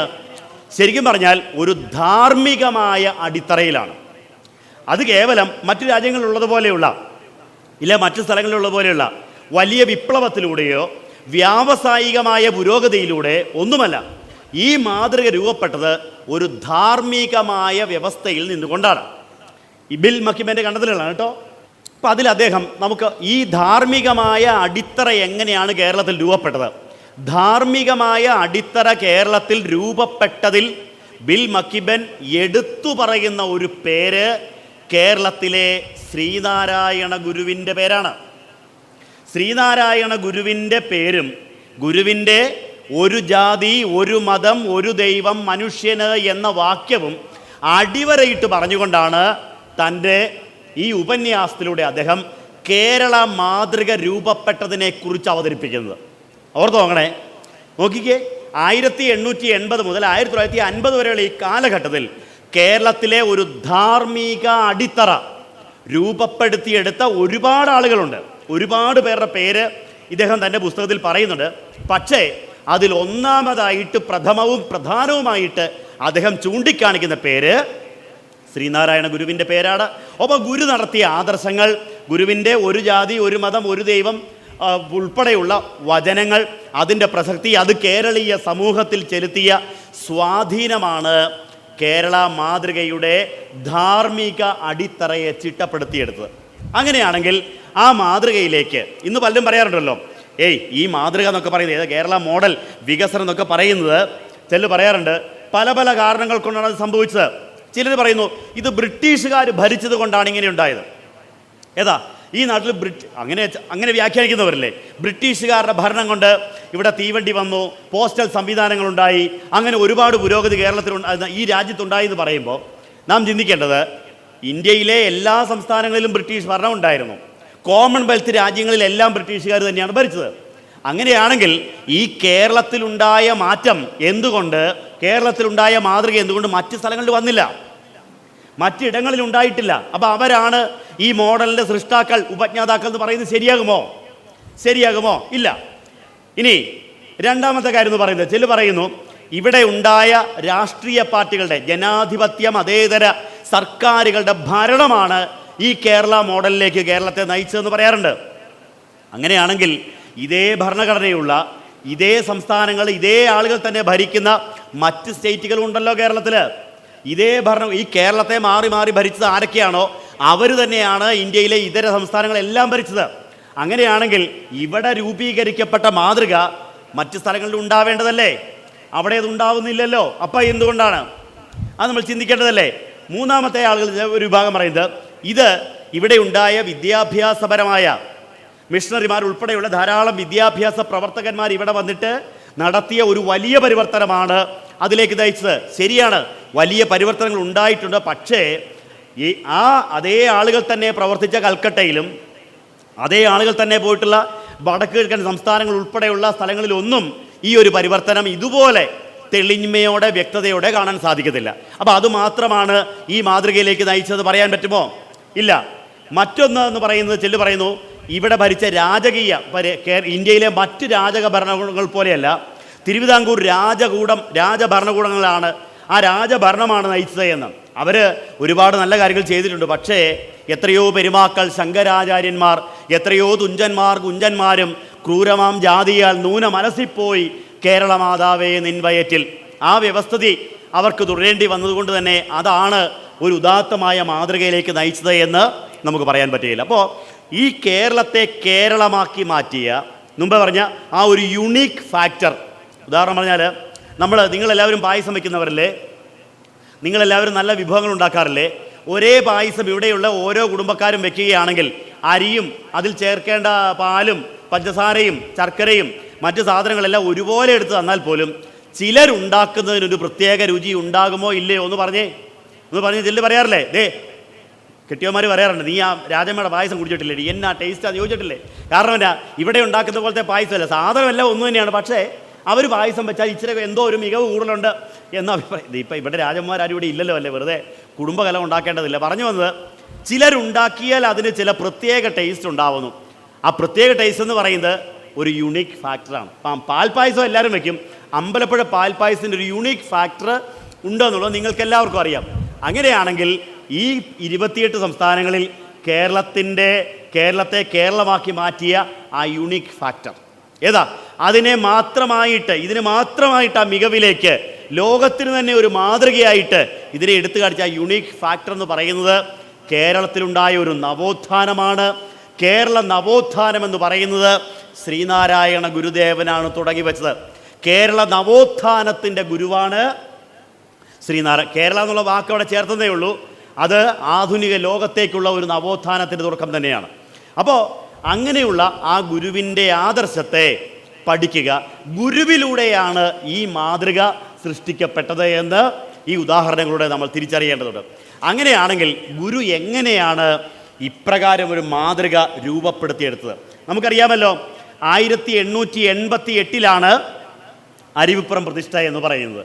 അന്ന് ഗുരു ലോകത്തോട് അറിയിച്ച ഒരു സന്ദേശം ഇങ്ങനെയാണ്. നമുക്കറിയാം, ജാതിഭേദം മതദ്വേഷം ഏതുമില്ലാതെ സർവരും സോദരത്വേന വാഴുന്ന മാതൃകാസ്ഥാനമാമിത്. ഇതങ്ങനെ ആയിത്തീരും, ഈ ലോകം അങ്ങനെ ആവണം. അതാണ് ഗുരുവിൻ്റെ വലിയ കാഴ്ചപ്പാട്, വീക്ഷണം എന്ന് പറയുന്നത്. അപ്പോൾ ആ ധാർമ്മികമായ അടിത്തറയെ രൂപപ്പെടുത്തുവാൻ ഗുരു കണ്ടെത്തിയ മാർഗങ്ങൾ പല തരത്തിലുള്ളതായിരുന്നു. 1905 ശ്രീനാരായണ ഗുരുദേവൻ അദ്വൈത ജീവിതം എന്ന ഒരു കൃതി പ്രസിദ്ധപ്പെടുത്തുന്നത്. അദ്വൈത ജീവിതം, അതിനകത്ത് ഗുരു വളരെ അടിവരയിട്ട് വളരെ സ്പഷ്ടമായിട്ട് നമ്മളെ പഠിപ്പിക്കുന്ന ഒരു തത്വം എങ്ങനെയാണ്? ആത്മീയവും ലൗകികവും രണ്ടും രണ്ടല്ല. ഗുരുവിൻ്റെ വലിയൊരു പ്രഖ്യാപനമാണത്. ആത്മീയവും ലൗകികവും രണ്ടും രണ്ടല്ല. അത് രണ്ടും ഒരേ നാണയത്തിൻ്റെ രണ്ട് വശങ്ങൾ പോലെയാണ് എന്ന് മനസ്സിലാക്കുകയും ഈ രണ്ടു വശങ്ങളെയും ചേർത്തു വെച്ചുകൊണ്ട് ഒരു സാമൂഹ്യ പുരോഗതി നടപ്പിലാക്കുകയുമാണ് ശ്രീനാരായണ ഗുരുദേവൻ ചെയ്തത്. അതാണ് ഗുരുവിൻ്റെ സവിശേഷതകൾ എടുത്തു പറയാവുന്ന ഏറ്റവും വലിയ പ്രത്യേകത എന്ന് പറയുന്നത്. അതെങ്ങനെയാണ് ഗുരു നടപ്പിലാക്കിയത്? അതിനുള്ളൊരു വഴി എന്താണ്? നമുക്കറിയാമല്ലോ, ഗുരു 1903 SNDP യോഗം ആരംഭിച്ചു. 1904 തന്നെ, അതിനു മുന്നേ തന്നെ ധർമ്മപ്രചാരകന്മാർക്കുള്ള നിർദ്ദേശങ്ങൾ ഗുരു നൽകിയിരുന്നു. പക്ഷേ 1904 ഗുരു ധർമ്മപ്രചാരകന്മാരെ ഒരു കൂട്ടായ്മയെ വിളിച്ചു ചേർക്കുകയും എന്നിട്ട് അവരോട് നാട്ടിലെമ്പാടും പോയി പ്രസംഗങ്ങൾ നടത്തണമെന്ന് ആവശ്യപ്പെടുകയും ചെയ്തു. എന്നാലോചിച്ച് നമ്മൾക്കറിയാം, ബാക്കിയുള്ളവരെല്ലാം ആരും ആയിക്കോട്ടെ, അവരെല്ലാവരും പറയുന്നത് ഞങ്ങളുടെ ആദർശം, നമ്മുടെ മതം, നമ്മുടെ ദൈവം, അതിനെക്കുറിച്ച് പറയൂ, അതിനെക്കുറിച്ച് പഠിപ്പിക്കൂ, അങ്ങനെ ആളുകളെ നമ്മുടെ ഇടയിലേക്ക് കൊണ്ടുവരൂ എന്നാണ് പറഞ്ഞു വിടുന്നത്. എങ്കിൽ ശ്രീനാരായണ ഗുരുദേവൻ പറഞ്ഞു, പ്രഭാഷകന്മാരായിട്ട് പ്രസംഗിക്കാൻ വേണ്ടി വരുന്ന ആളുകളോട് പറഞ്ഞു, നിങ്ങൾ സംസാരിക്കുന്നതിനുള്ള വിഷയങ്ങൾ ഞാൻ പറയുന്നതായിരിക്കണം. 4 വിഷയങ്ങൾ. ഒന്ന് ഓർത്ത് നോക്കൂ പ്രിയപ്പെട്ടവരെ, 1904 വർഷം എത്രയായെന്ന് ചിന്തിച്ചോണേ. 120 കൊല്ലം മുമ്പ് ശ്രീനാരായണ ഗുരുദേവൻ പറഞ്ഞ വിഷയങ്ങൾ 4 മതം, സദാചാരം, വിദ്യാഭ്യാസം, വ്യവസായം. മതം, സദാചാരം, വിദ്യാഭ്യാസം, വ്യവസായം. ഈ 4 പില്ലറുകളിൽ നിന്നുകൊണ്ട് വേണം നിങ്ങൾ സംസാരിക്കുന്നതിന് വേണ്ടി. സാമ്പത്തിക ശാസ്ത്രജ്ഞന്മാരുടെ ഭാഷയിൽ പറഞ്ഞാൽ, ഒരു നാടിനെ നന്നാക്കാൻ 4 തരത്തിലുള്ള ക്യാപിറ്റൽ, മൂലധനം ആവശ്യമാണ്. 1 ആത്മീയ മൂലധനം, 2 സാമൂഹ്യ മൂലധനം, 3 സാംസ്കാരിക മൂലധനം, 4 സാമ്പത്തിക മൂലധനം. ഈ 4 തരത്തിലുള്ള സമ്പത്തുകൾ കൊണ്ടാണ് ഒരു സമൂഹം വളരുകയുള്ളൂ, ഒരു സമൂഹം ഉയരുകയുള്ളൂ, പുരോഗതി പ്രാപിക്കുകയുള്ളൂ. അപ്പം ആ 4 വിഷയങ്ങളെ നോക്കിക്കേ, വെറുതെ ഒരു സുപ്രഭാതത്തിൽ 4 വിരൽ മടക്കിയൊക്കെ പറഞ്ഞു കൊടുക്കുകയല്ലേ ചെയ്യുന്നത്. ഈ 4 വിഷയങ്ങളെക്കുറിച്ച് ആളുകളെ ഉദ്ബോധിപ്പിക്കണം, അവരെ കാര്യങ്ങൾ പറഞ്ഞു കൊടുക്കണം. അങ്ങനെ ജനങ്ങൾക്ക് അറിവിനെ പ്രദാനം ചെയ്യണം, അവർക്ക് പുരോഗതി ഉണ്ടാകണം. ഈ 4 വിഷയങ്ങളെ തന്നെയാണ് ശ്രീനാരായണ ഗുരുദേവൻ പിന്നീട് 8 വിഷയങ്ങളാക്കി വിശദമാക്കി ശിവഗിരി തീർത്ഥാടനത്തിന് വേണ്ടി അവതരിപ്പിച്ചത്. വല്ലഭശ്ശേരി ഗോവിന്ദൻ വൈദ്യരും TK കിട്ടൻ റൈറ്ററും ഒക്കെ കൂടി ഗുരുവിനെ കാണാൻ വേണ്ടി ചെല്ലുന്ന സന്ദർഭത്തിൽ അവർ ഗുരുവിൻ്റെ അടുക്കൽ വന്നു. സാധാരണഗതിയിൽ തീർത്ഥാടനത്തിന് അനുവാദം കൊടുക്കാനാണെങ്കിൽ അവരോട് ചോദിച്ചു, നിങ്ങൾക്ക് എന്തൊക്കെ അറിയേണ്ടത്? അപ്പോൾ പറഞ്ഞു, സ്വാമി, ഞങ്ങൾ ശിവഗിരിയിലേക്ക് യാത്ര വരാൻ വേണ്ടി പോവുകയാണ്, എന്തു വേഷമാണ് ധരിക്കേണ്ടത്? ഗുരു പറഞ്ഞു, ശ്രീബുദ്ധൻ്റെയും ശ്രീകൃഷ്ണൻ്റെയും വസ്ത്രമായിക്കോട്ടെ, മഞ്ഞ. എന്നിട്ട് പറഞ്ഞു, എന്ന് കരുതി ആരും പട്ട് മേടിച്ച് കൊടുക്കുകയൊന്നും വേണ്ട, മഞ്ഞൾ അരച്ച് കലക്കിയ സാധാരണ വെള്ളമുണ്ട്, ഉടുത്താൽ മതി, തിരിച്ചു വരുമ്പോൾ അലക്കി വെളുപ്പിച്ചോണം എന്നും കൂടെ പറഞ്ഞാണത് കൽപ്പിച്ചു കൊടുത്തത്. അത് മതി സ്വാമി. പിന്നെ എത്ര ദിവസത്തെ നോയമ്പ് വേണം? ഇപ്പോൾ ഗുരു പറയാ, നീണ്ട വ്രതവും കഠിന വ്യവസ്ഥയൊന്നും ഇക്കാലത്ത് ആരും അനുസരിക്കത്തില്ലെന്നേ. അതുകൊണ്ട് നമുക്കൊരു കാര്യം ചെയ്യാം, പഞ്ചശുദ്ധിയോടുകൂടി 10 ദിവസത്തെ വ്രതമെടുത്താൽ മതി. പഞ്ചശുദ്ധിയോടുകൂടി. കണ്ടോ, ഇന്നത്തെ നമ്മുടെ സ്വഭാവം അന്നത്തെ ആളുകളുടെ സ്വഭാവം ഏകദേശം ഒരുപോലെയായിരുന്നു മനസ്സിലാക്കുക അല്ലേ? ശബരിമലയ്ക്ക് മാലയിടാൻ പോവുക, ഇത് തുലാമാസം തീരാൻ പോകുന്നു, വൃശ്ചികം 1 വരാൻ പോകുന്നു. മാലയിടാൻ വേണ്ടി പോകുമ്പോൾ ഈയിടെ ശബരിമല തന്ത്രി പറയുകയാണ്, ശബരിമലയ്ക്ക് ഒരാൾ വരുന്നുണ്ടെങ്കിൽ, അയ്യപ്പൻ്റെ അനുഗ്രഹം വേണമെന്നുണ്ടെങ്കിൽ 41 ദിവസത്തെ നോയമ്പെടുത്തിട്ട് മാത്രമേ ഇങ്ങോട്ട് വന്നേക്കാവുള്ളൂ. ഈ കൊല്ലം പുള്ളിക്കാരൻ അത് എടുത്തു പറഞ്ഞിട്ടുണ്ട്. പക്ഷേ എത്ര പേരുണ്ടാവും? എല്ലാവർക്കും കഴുത്തെ മാല ഇട്ട് കഴിഞ്ഞാൽ ഇതൊന്ന് ഊരുന്നതിനെക്കുറിച്ചാണ് വ്യഗ്രത എന്ന് പറയുന്നത്. മാല ഇട്ടാൽ 3, 7, അതിൽ കൂടുതൽ 9, 11 ചിലപ്പോൾ അവിടെയും കൊണ്ട് നിൽക്കും. അപൂർവം ചിലർ ചിലപ്പോൾ എല്ലാ ക്ലേശങ്ങളും സഹിച്ചൊരു മണ്ഡലകാലം വരെ പിടിച്ചു നോക്കിയിരിക്കും. അപ്പോൾ നമ്മൾക്ക് ഇത് വളരെ ബുദ്ധിമുട്ടുള്ളൊരു കാര്യമാണെന്ന് ഗുരുവിന് അറിയാമായിരുന്നു. അതുകൊണ്ട് ഗുരു നീണ്ട വ്രതവും കഠിന വ്യവസ്ഥയൊന്നും ഇന്നത്തെ കാലത്ത് ആരും അനുസരിച്ചൊന്നും വരത്തില്ല. അതുകൊണ്ട് 10 ദിവസം മതി, പഞ്ചശുദ്ധിയോടുകൂടി 10 ദിവസം. ശരി സ്വാമി, പിന്നെ എന്താ നിങ്ങൾക്ക് അറിയേണ്ടത് എന്ന് വേണം. അതും ഗുരു ഇന്നത്തെ കാലത്തിനനുസരിച്ചാണ് മറുപടി. യൂറോപ്യന്മാരുടെ ആണ്ടുപറപ്പിനായിക്കോട്ടെ, ഏതാ നമ്മുടെ ഇന്നത്തെ പെട്ടെന്ന് ഓർത്തിരിക്കാൻ പാകത്തിന് ഒരു ദിവസം നമുക്ക് പ്രദാനം ചെയ്തു. അങ്ങനെ പോയ കൂടുതലാണ് ഗുരു ചോദിക്കുന്നത്. അല്ല, ഇങ്ങനെ കുറേ ആളുകൾ കുളിച്ച് കുറിയും തൊട്ട് ശിവഗിരിയിൽ വന്നിട്ട് പോകുന്നതുകൊണ്ട് എന്നാ പ്രയോജനമുള്ളത്? എന്തെങ്കിലും പ്രയോജനം വേണ്ടേ? കുളിച്ച് തൊഴുതിട്ട് പോകാനാണെങ്കിൽ നാട്ടിൽ വേറെ അമ്പലങ്ങളുണ്ടല്ലോ, ശരിയല്ലേ? കുളിച്ചു തൊഴാനാണെങ്കിൽ നാട്ടിൽ ഇഷ്ടം പോലെ അമ്പലമുണ്ട്. ഈ ശിവഗിരിയിലേക്ക് വരുന്നതിന് പിന്നെ എന്താ ഉദ്ദേശം? അവർക്ക് മറുപടിയില്ല. അവർ ഇപ്പോൾ ശബരിമലയ്ക്ക് പോകുന്നതിന് എന്നാ ഉദ്ദേശം വെച്ചാൽ എന്നാ പറയും? അയ്യപ്പനെ കാണാൻ വേണ്ടി അത്ര തന്നെ. അയ്യപ്പനെ കണ്ടാലോ, സ്വാമിയെ കണ്ടാൽ മോക്ഷം കിട്ടും. നിങ്ങൾ ഈ വർഷം അയ്യപ്പൻ്റെ അടുത്ത് ചെന്നു, അയ്യപ്പൻ ആ ശ്രീകോവിൽ എന്ന് പറയും, ഇഞ്ഞു വാ ഇപ്പം തന്നെ ഗോപാലിന് മോക്ഷം തന്നേക്കെന്ന് പറഞ്ഞാൽ പുള്ളി എന്നാ പറയും? സ്വാമി വീട്ടിൽ പെമ്പറത്തെയും പിള്ളേരും അനാഥരായി പോകും, അതുകൊണ്ട് ഞാൻ കുറച്ച് കഴിഞ്ഞിട്ട് മോക്ഷം മേടിച്ചോളാം എന്നേ പറയുള്ളൂ. മുദ്രാവാക്യം വിളിക്കാനൊക്കെ നല്ല സുഖമാണ്, പക്ഷേ കുറച്ച് കഴിഞ്ഞിട്ട് മതി നമ്മൾ വിചാരിക്കും. അപ്പോൾ അത്രയുള്ള എൻ്റെ ഉദ്ദേശം. ഗുരു പറഞ്ഞു അങ്ങനെയല്ല, ഏതു പ്രവൃത്തിക്കും ഒരു ഉദ്ദേശമുണ്ടായിരിക്കണം. എന്നിട്ട് പറഞ്ഞു ശിവഗിരി തീർത്ഥാടനത്തിൻ്റെ ഉദ്ദേശങ്ങൾ. വിരൽ മടക്കിയ ഗുരു പറയുന്നത് വിദ്യാഭ്യാസം, ശുചിത്വം, ഈശ്വരഭക്തി, സംഘടന, കൃഷി, കച്ചവടം, കൈത്തൊഴിൽ, ശാസ്ത്ര സാങ്കേതിക വിഷയങ്ങൾ. ഈ 8 വിഷയങ്ങളെക്കുറിച്ച് അറിവുള്ളവരെ വിളിച്ചു വരുത്തി ക്ലാസ് എടുപ്പിക്കണം. വരുന്നവരെല്ലാം അത് കേട്ടു മനസ്സിലാക്കണം. എന്നിട്ട് ഗുരു പറഞ്ഞതാ, അങ്ങനെ മനസ്സിലാക്കിയാൽ ജീവിത വിജയമുണ്ടാകും, അങ്ങനെ നാടിന് അഭിവൃദ്ധി ഉണ്ടാകും. കണ്ടോ, സമുദായത്തിൻ്റെ നല്ല ഗുരു പറയുന്നത് നാടിന് അഭിവൃദ്ധി ഉണ്ടാകും. ഈ 8 വിഷയങ്ങളെക്കുറിച്ച് ആളുകൾ പഠിക്കുകയും അതിലൂടെ ജീവിത വിജയം നേടുകയും ചെയ്താലേ നാടിൻ്റെ പുരോഗതി ഉണ്ടാവത്തുള്ളൂ. അതാണ് കേവലം SNDPക്കാരുടെ ഈഴവരുടേത് മാത്രമല്ല, ഒരു നാട്ടിൽ ഇത് ഈ പറഞ്ഞ വിഷയങ്ങളിൽ ഏതാ ഒരു വിഭാഗത്തിന് മാത്രമുള്ളത്? ഈ പറഞ്ഞ വിഷയങ്ങളിൽ ഏതിനാണ് ഒരു ജാതിക്ക് വേണ്ടി മാത്രമുള്ളത്? ഒന്നുമില്ല. 8 വിഷയങ്ങളും എല്ലാവർക്കും വേണ്ടതാണ്. ഈ നാട്ടിലെ എല്ലാവർക്കും വേണ്ടതാണ് ഗുരു കൽപ്പിച്ച 8 വിഷയങ്ങൾ എന്ന് പറയുന്നത്. നമുക്ക് നോക്കാം. മതം, സദാചാരം, വിദ്യാഭ്യാസം, വ്യവസായം. അതിനെ 4 ചുരുക്കിയാണ് നമുക്ക് 1904 പ്രദാനം ചെയ്തത്. ആദ്യം വേണ്ടത് മതബോധമുള്ള ഒരു സമൂഹം. മതം എന്ന് പറയുന്നത് സാത്വികമായ സംസ്കാരത്തിലേക്ക് മനുഷ്യനെ നയിക്കുന്ന ഒരു സംസ്കാരമുള്ള മതബോധം എല്ലാവർക്കും ഉണ്ടായിരിക്കണം. ആ മതസംസ്കാരത്തിൽ ഊന്നി വേണം ഓരോരുത്തരും അവനവൻ്റെ ജീവിതത്തെ കരുപ്പിടിപ്പിക്കുവാൻ. അതിന് ഗുരു പ്രദാനം ചെയ്തത് നമുക്കറിയാം. ഓരോ വിഭാഗത്തിനും എന്താണോ വേണ്ടത് അതിനെ ഗുരു അവർക്ക് കൊടുത്തു. ഒരു കാലത്ത് ആരാധിക്കാനും പ്രാർത്ഥിക്കാനുമുള്ള അവസരമായിരുന്നു നമുക്കില്ലാതിരുന്നത്. അപ്പോൾ പ്രാർത്ഥിക്കാനുള്ള വേദികൾ ഉണ്ടാവണം, ഒരുമിച്ച് കൂടാനുള്ള വേദികൾ ഉണ്ടാവണം.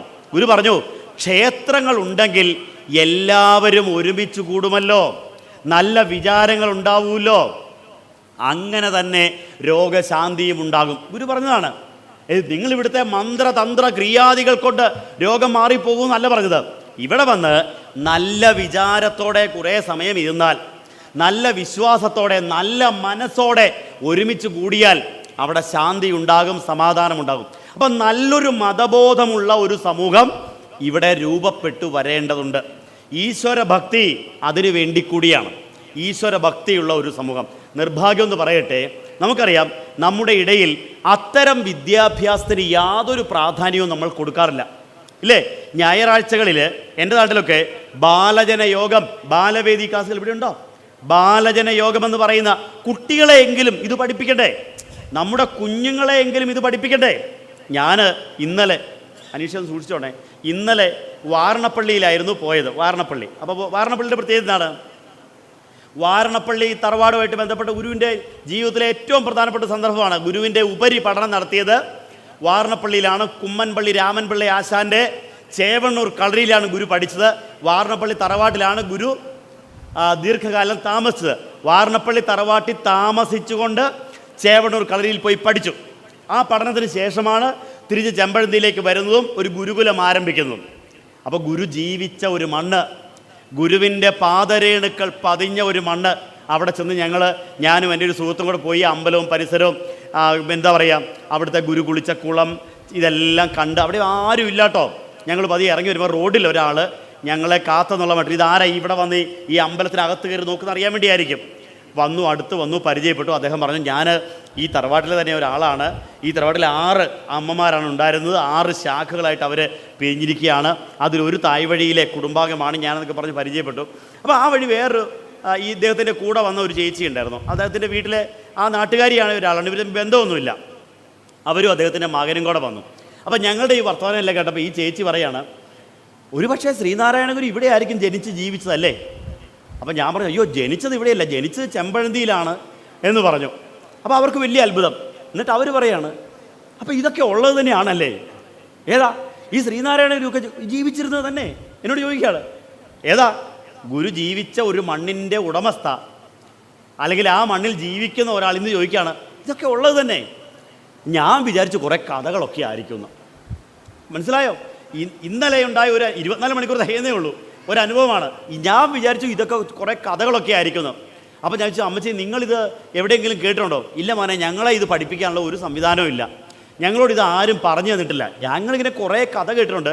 ശ്രീനാരായണ ഗുരുവിനെ ആചരിക്കുന്നത് നല്ലതാണെന്നൊക്കെ പറഞ്ഞു കേട്ടിട്ടുള്ളൂ, അല്ലാണ്ട് ഞങ്ങളോട് ആരും ഇത് പറഞ്ഞു തന്നിട്ടില്ല എന്ന് പറയുമ്പോൾ നമുക്കുണ്ടാകുന്നൊരു മനോഭാവം എന്താണെന്ന് ചിന്തിച്ചോണം. അപ്പോൾ അതാണ് ഗുരുവിനെക്കുറിച്ചുള്ള ഇന്നത്തെ സമൂഹത്തിൻ്റെ ഒരു ധാരണ എന്ന് പറയുന്നത്.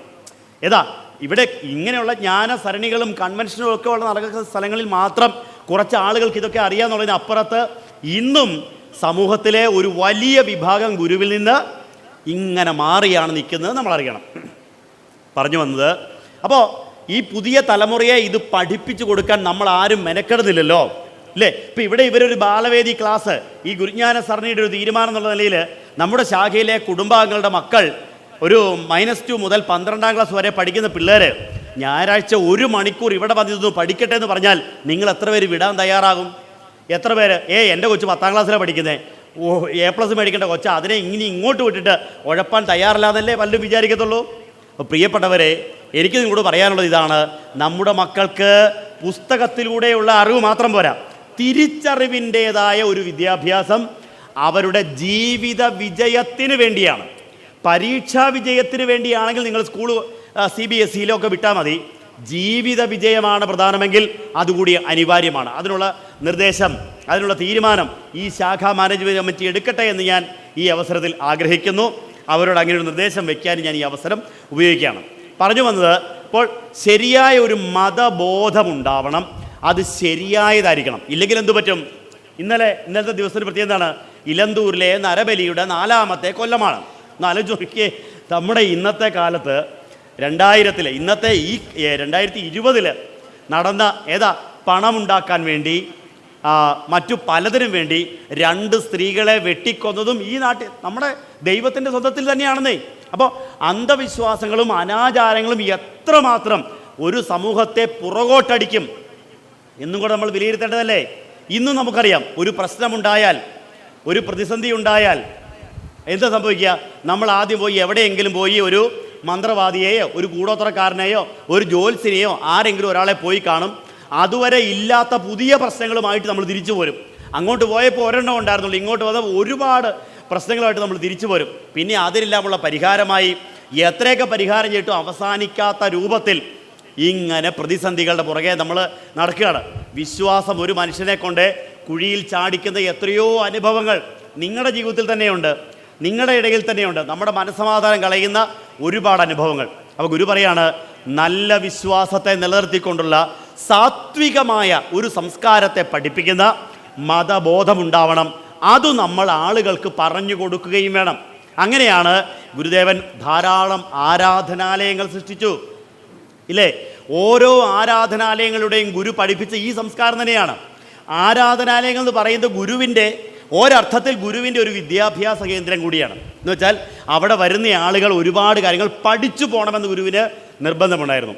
തിരുവനന്തപുരത്തിനടുത്തുള്ള ആറ്റിങ്ങലിനോട് ചേർന്ന് ഗുരുദേവൻ സ്ഥാപിച്ച മുരിക്കും പുഴയിലെ ക്ഷേത്രം ഈ കാര്യത്തിൽ ഒരു വലിയ പഠനകേന്ദ്രം തന്നെയാണ്. ഇപ്പം എന്താ പറയുക, ഒരു കളവങ്കോടത്ത് കണ്ണാടിയിൽ ഓങ്കാരം എഴുതി പ്രതിഷ്ഠിച്ചതുപോലെ കാരമുക്കിൽ വെളിച്ചമുണ്ടാവട്ടെ എന്ന് പറഞ്ഞുകൊണ്ട് ദീപം പ്രതിഷ്ഠിച്ചതുപോലെ ഒക്കെ ഗുരു സ്ഥാപിച്ച ഒരുപാട് പ്രതിഷ്ഠകളുടെ ഇടയിൽ വളരെ വ്യത്യസ്തമാർന്ന ഒന്നാണ് മുരിക്കുംപുഴയിലെ പ്രതിഷ്ഠ. അവിടെ ഓം എന്നെഴുതിയ ഒരു ഫലകത്തിൻ്റെ ചുറ്റും 4 വാക്കുകളാണ് പ്രതിഷ്ഠിച്ചിരിക്കുന്നത്: സത്യം, ധർമ്മം, ദയ, ശാന്തി. നോക്കൂ, ദൈവം എന്ന് പറഞ്ഞാൽ എന്താണ് എന്ന് നമ്മളെ ഇതിൽ കൂടുതൽ പഠിപ്പിച്ചു തരേണ്ടതുണ്ടോ? ദൈവം എന്താണ് എന്ന് നമ്മുടെ വിശ്വാസത്തിൽ ദൈവം എന്ന് പറയുന്നത് ഏതോ ഒരു ലോകത്തിരുന്നു കൊണ്ട് നമ്മളെ അനുഗ്രഹിക്കുകയും ശപിക്കുകയും നമ്മളെ പ്രാകുകയും നമ്മൾ തെറ്റ് ചെയ്താൽ ആ നിമിഷം നമ്മളെ നരകത്തിലേക്കുള്ള ചൂട്ട് കത്തിച്ചേരുകയും ചെയ്യുന്ന ഒരു മൂർത്തി എന്നതിനപ്പുറത്തേക്ക് ദൈവമെന്ന് പറയുന്നത് എന്താണെന്ന് ദൈവം എന്നുള്ള വാക്കിലുണ്ട്, അത് വെളിച്ചമാണ്, അല്ലേ? ദൈവം എന്ന് പറയുന്നത് സ്വയം പ്രകാശിക്കുകയും എല്ലാത്തിനെയും പ്രകാശിപ്പിക്കുകയും ചെയ്യുന്ന പരമചൈതന്യമാണ് ദൈവം എന്ന് പറയുന്നത്. പക്ഷേ ആ പ്രകാശത്തിൻ്റെ സ്ഫുരണങ്ങൾ എങ്ങനെയുള്ളതാണ്? ഇപ്പോൾ സൂര്യൻ്റെ പ്രകാശത്തിൽ violet, IndiGo, blue, green, yellow, orange, red, VIBGYOR പണ്ട് അടിച്ച് ഓർക്കുന്നില്ലേ? അങ്ങനെയുള്ള 7 കിരണങ്ങളുള്ളതുപോലെ ദൈവത്തെ പ്രകാശിപ്പിക്കുന്ന കിരണങ്ങൾ എന്തൊക്കെയാണ്? ദൈവത്തിൻ്റെ പ്രകാശം എങ്ങനെയാണ്? ഗുരു പറയാണ്, അത് സത്യമാണ്. ദൈവം എന്ന് പറയുന്നത് സത്യമാണ്. എന്നെ കേൾക്കുന്ന നിങ്ങൾ ഓരോരുത്തരും തിരിച്ചറിയണം, സത്യമാണ് ദൈവമെങ്കിൽ നമ്മുടെ ഉള്ളിൽ എത്രമാത്രം സത്യം ഇരിപ്പുണ്ടോ അത്രയും ദൈവീകതയും നമ്മളിലുണ്ട് എന്ന് മനസ്സിലാക്കിക്കോണം, ഇല്ലേ? എല്ലാവരും പറയാറുണ്ടല്ലോ, ദൈവം എവിടെയുണ്ട്? ദൈവം എവിടെ ഇരിക്കുന്നത്? ദൈവം എൻ്റെ ഉള്ളിലാണ്, ദൈവം എൻ്റെ ഉള്ളിലാണെന്ന് പറയുമല്ലോ. എൻ്റെ ഉള്ളിൽ എങ്ങനെ ഇരിക്കുന്നു? ചക്കുളത്തമ്മയുടെ രൂപത്തിലാണോ ഇരിക്കുന്നത്? ഗുരുവായൂരപ്പൻ രൂപത്തിലാണോ? അല്ല, എൻ്റെ ഉള്ളിലിരിക്കുന്ന ദൈവത്തിൻ്റെ രൂപം ഇങ്ങനെയാണ്. സത്യമാണ് ഈശ്വരൻ. അപ്പം നമ്മുടെ ഉള്ളിൽ അതുണ്ടോ എന്ന് നമ്മളോട് ഗുരു ചോദിക്കുകയാണ്. സത്യമാണ്. ദശകത്തിൽ ഗുരു പറയുന്നത്, നീ സത്യം ജ്ഞാനമാനന്ദം, നീ സത്യമാണ്. അപ്പം സത്യമാണ് ദൈവം. ആ സത്യത്തിന് ഒരിക്കലും മാറ്റമില്ലാത്തതാണ്. സത്യം എല്ലായിടത്തും ഒരുപോലെയാണ്. Truth is that which is irrefutable at any time, any state, anywhere. എല്ലാ കാലത്തും എല്ലാ ദേശത്തും എല്ലാ അവസ്ഥയിലും മാറ്റമില്ലാത്തതാണ് സത്യമെന്ന് നടരാജഗുരു വ്യാഖ്യാനിച്ചിട്ടുണ്ട്. അപ്പോൾ പറഞ്ഞത് അങ്ങനെയുള്ള സത്യമാണ് ദൈവം. അപ്പോൾ ഒരു ഭക്തനുണ്ടാവേണ്ട, ഒരു ഈശ്വര ആരാധകനുണ്ടാവേണ്ട ഏറ്റവും വലിയ ക്വാളിറ്റി എന്താണ്? ഏറ്റവും വലിയ ക്വാളിറ്റി ആരാണ് ഭക്തൻ എന്ന് പറയുന്നത്? ഒന്ന് ആലോചിച്ചേ, ആരാണ് ഭക്തൻ എന്ന് പറയുന്നത്? നമ്മളൊക്കെ ചെല്ലെ കാണുമ്പോൾ നല്ല ഭക്തനാണെന്ന് പറയാറില്ലേ? എന്തുകൊണ്ടാണ് പറയുന്നത്? നല്ല കുളിച്ച്, രാവിലെ എഴുന്നേറ്റ് കുളിച്ച്, പെണ്ണുങ്ങളാണ് മുടിയിലൊരു തുളസിക്കതിരൊക്കെ ചൂടി, നെറ്റിയിൽ ഭസ്മം തേച്ച്, ചന്ദന കുറിയൊക്കെ ഇട്ട്, രാവിലെ വന്ന് അമ്പലത്തിൽ വന്ന് തൊഴുത് പ്രാർത്ഥിച്ച്, വഴിപാടുകളൊക്കെ ഇഷ്ടം പോലെ കഴിച്ച്, സദാസമയവും നാമം ചൊല്ലിക്കൊണ്ടൊക്കെ നടക്കുന്ന ആളെ കാണുമ്പോൾ എല്ലാവരും പറയും, എന്നാ ഒരു ഭക്തിയാണെന്ന് പറയും, അല്ലേ? പക്ഷേ ഗുരു പറയുകയാണ്, ഇതൊക്കെ പുറമേയുള്ള അലങ്കാരങ്ങൾ മാത്രമാണ്. അതിൻ്റെ ഉള്ളിലിരിക്കുന്നതാണ് സത്യം എന്ന് പറയുന്നത്, അല്ലേ? സത്യമെന്ന് പറയുന്ന മൂടപ്പെടുന്നു പൊൻപാത്രം കൊണ്ടു സത്യം അതിൻ മുഖം, അല്ലേ? സത്യം എന്ന് പറയുന്നത് സുവർണ പാത്രത്താൽ മറയ്ക്കപ്പെട്ടതാണ്. ഈ പുറമേ കാണുന്ന അലങ്കാരങ്ങൾക്കപ്പുറത്ത് നമ്മുടെ ഉള്ളിലേക്ക് നോക്കുമ്പോൾ അവിടെ സത്യം ഇരിപ്പുണ്ടോ? അതാണ് ഈശ്വരൻ. 2, സത്യത്തിന് ചേർന്നതേ പ്രവർത്തിക്കാവുള്ളൂ. അതാണ് ധർമ്മം എന്ന് പറയുന്നത്. സത്യത്തിന് നിരക്കുന്ന പ്രവൃത്തി ചെയ്യണം, അതിനാണ് ധാർമ്മികത എന്ന് പറയുന്നത്. അപ്പോൾ ആ ഒരു ഗുണം നമ്മളിൽ ഉണ്ടാവാതെ നമ്മൾ കുറേ എന്താ പറയുക, പുറം കാഴ്ചകളിൽ മാത്രം അഭിരമിക്കുന്നതിൽ അർത്ഥമില്ല. അപ്പോൾ സത്യമുണ്ടാവണം, അതിന് ചേർന്ന ധാർമ്മികതയുണ്ടാവണം. സത്യം, ധർമ്മം. 3-മത്തേത് കാരുണ്യം അല്ലെങ്കിൽ ദയവാണ്. ദയയാണ് ദൈവം, കാരുണ്യമാണ് ദൈവം. കാരുണ്യത്തെ ദൈവമായിട്ട് ഗുരു അവതരിപ്പിച്ച ഒരുപാട് ഉദാഹരണങ്ങൾ നമ്മുടെ ഇടയിലുണ്ട്. ഗുരു അതിനുവേണ്ടി തന്നെ ഒരു കൃതിയും എഴുതിയിട്ടുണ്ട്, അനുകമ്പ ദശകം. എങ്ങനെയുള്ള കാരുണ്യമാണ് ഉണ്ടാവേണ്ടത്? ഒരു പീഡയെറുമ്പിനും വരുത്തരുതെന്നുള്ള അനുകമ്പയും സദാ കരുണാകര നൽകുകുള്ളിൽ നിൻ തിരുമൈ വിട്ടകലാതെ ചിന്തയും. എറുമ്പിനെ പോലും നോവിക്കരുതേ എന്ന ഒരു മനസ്സ്. നോക്കിക്കേ, നമ്മളോട് അങ്ങനെ പ്രാർത്ഥിക്കാനാ പറയുന്നത്. എറുമ്പിനെ പോലും നോവിക്കരുതേ എന്ന ഒരു മനസ്സ് തരയണമേ ദൈവമേ. ഒപ്പം അവിടെ ദൈവത്തെ ഗുരു പ്രത്യേക പേരിലാണ് വിളിക്കുന്നത്, കരുണാകരൻ. ദൈവമേ, നീ ആരാണ്? നീ ദയവിൻ്റെ സ്വരൂപമാണ്. നിൻ്റെ സ്വരൂപം എന്ന് പറയുന്നത് കാരുണ്യമാണ്. അപ്പോൾ കാരുണ്യമൂർത്തി പ്രാപിച്ചിട്ടുള്ളവനെ കരുണാകര, എൻ്റെ ഉള്ളിൽ നിൻ തിരുമൈ വിട്ടകലാതെ ചിന്ത. നിൻ്റെ തിരുമൈ എന്ന് പറയുന്നതാണ്, ദൈവത്തിൻ്റെ സ്വരൂപം എന്ന് പറയുന്നതാണ് കാരുണ്യമാണ്. ആ കാരുണ്യം എൻ്റെ ചിന്തയിൽ എപ്പോഴും നിറഞ്ഞിരിക്കണം. അങ്ങനെ നീ എന്നിൽ വസിക്കണമെന്ന് പറഞ്ഞ കാരുണ്യത്തിൻ്റെ പ്രവാചകൻ കൂടിയാണ് ശ്രീനാരായണ ഗുരുദേവൻ. ലോകം കണ്ട ഏറ്റവും വലിയ കാരുണ്യവാൻ. നോക്കൂ, കരുണയാണ് ദൈവമെങ്കിൽ, പ്രിയപ്പെട്ടവരെ ഒന്ന് ശ്രദ്ധിക്കൂ, കരുണയാണ് ദൈവമെങ്കിൽ ലോകം കണ്ട ഏറ്റവും വലിയ കാരുണ്യവാനാണ് ശ്രീനാരായണ ഗുരുദേവൻ. ലോകം കണ്ട എന്ന് തന്നെ പറയും. കാരണം നമുക്കറിയാം, മനുഷ്യർ തമ്മിലുള്ള സ്നേഹത്തെക്കുറിച്ച്, മനുഷ്യർ തമ്മിലുള്ള സാഹോദര്യത്തെക്കുറിച്ച് പല പ്രവാചകന്മാരും ഒക്കെ പറയാറുണ്ട്, നേതാക്കന്മാരൊക്കെ പറയാറുണ്ട്. മനുഷ്യരുടെ ഇടയിലുള്ള ഐക്യം, ഞാനും നീയും ഒന്നാണ്, ഏകോദര സഹോദരങ്ങളെ പോലെയാണ് എന്നൊക്കെ പറയും. പക്ഷേ മനുഷ്യർ മാത്രമല്ല, ഈ പ്രപഞ്ചത്തിലെ എല്ലാം ആത്മസഹോദരങ്ങളാണെന്ന് പറയാൻ ഒരു ഗുരുവേ ഉണ്ടായിട്ടുള്ളൂ, ശ്രീനാരായണ ഗുരുദേവൻ. ശ്രീകൃഷ്ണന് പറ്റിയ തെറ്റിനെക്കുറിച്ച് പോലും ഗുരു ചൂണ്ടിക്കാണിച്ചു കേട്ടോ. ശ്രീകൃഷ്ണനെ നമ്മൾ ദൈവമായി കരുതുമ്പോൾ ഗുരു ഒരിക്കൽ നടരാജഗുരുവിനോട് പറയുകയാണ്, എന്നാലും അർജുനനോട് കൊല്ലാൻ പറയാൻ എങ്ങനെയാണ് കൃഷ്ണന് തോന്നിയത്? അർജുനനോട് സേനയോർ ഉഭയോർ മധ്യേ രഥത്തെ നിർത്തിയിട്ട് മറുവശത്ത് നിൽക്കുന്ന ആ കൗരവന്മാരെ വെച്ചോ, നീ നോക്കിയിരിക്കേണ്ട കാര്യമില്ല, മോഹാലസ്യമൊക്കെ മാറ്റി ക്ഷീണമൊക്കെ മാറിയിട്ട് വിട് അമ്പെന്ന് പറയാൻ, അല്ലെങ്കിൽ കൊല്ലാൻ പറയാൻ എങ്ങനെ തോന്നി എന്ന് ഗുരു പറഞ്ഞിട്ട് ഗുരു തന്നെ പറയാണ്, കൃഷ്ണൻ പിന്നീട് പശ്ചാത്തപിച്ചിരിക്കാം. ഒരു പക്ഷേ പിന്നീട് കൃഷ്ണൻ അങ്ങനെ പറയേണ്ടിയിരുന്നില്ല എന്ന് പശ്ചാത്തപിച്ചിരിക്കാം. അപ്പോൾ കാരുണ്യത്തിൻ്റെ കാര്യത്തിൽ ഗുരുവിനെ മറികടക്കാൻ വേറാക്കും. അത് മനുഷ്യന്മാരുടെ ഇടയിൽ മാത്രമല്ല, എല്ലാവരെയും ആത്മസഹോദരങ്ങളാക്കി ചേർത്ത് വെച്ചു ഗുരുദേവൻ. എല്ലാവരും, സകല ജീവജാലങ്ങളിലും ആ കാരുണ്യത്തെ ദർശിച്ചു, ആ കാരുണ്യത്തെ ലോകത്തിന് പഠിപ്പിച്ചു കൊടുത്തു. ഗുരുവിൻ്റെ ജീവിതത്തിലെ എന്താ പറയുക, ആ 72 സംവത്സരങ്ങൾ എടുത്തു വച്ചാൽ അവിടെ എവിടെയും ഒരു ജീവിയെ ഹിംസിച്ചതായിട്ട്, കൊന്നതായിട്ട് അറിഞ്ഞുകൊണ്ട് ഇല്ല കേട്ടോ, അറിഞ്ഞുകൊണ്ടില്ല. അറിയാതെ ഒരു സന്ദർഭമുണ്ട്, ധ്യാനിക്കുന്നതിനിടയിൽ ഒരു തേള് വന്ന് കടിച്ചു. ആ തേള് കുത്തിയാലത്തെ വേദന ഊഹിക്കാമല്ലോ. ആ വേദനയിൽ ഗുരു ഞെട്ടി ആ തേളിനെ നോക്കിയതേ ഉള്ളൂ. നോക്കിയ മാത്രയിൽ അത് അവിടെ കിടന്ന് ചത്തു എന്നാണ് പറയുന്നത്. എന്നിട്ട് ഗുരു പറയാ, ഞാനും നീയും കഴിഞ്ഞ ജന്മത്തിൽ പോലും ഒരു ശത്രുത ഉണ്ടായിരുന്നില്ല, പിന്നെ നീ എന്തിനാ വെറുതെ എന്നെ ഉപദ്രവിച്ചത്? അതുകൊണ്ടല്ലേ നിനക്കിങ്ങനെ വന്നത്. ഒരു കാര്യം ഇപ്പം ഇതിലൂടെ നിങ്ങൾ പഠിച്ചോണം കേട്ടോ. നമ്മൾ ആരെയും ഉപദ്രവിക്കാൻ പോകുന്നില്ല എങ്കിൽ,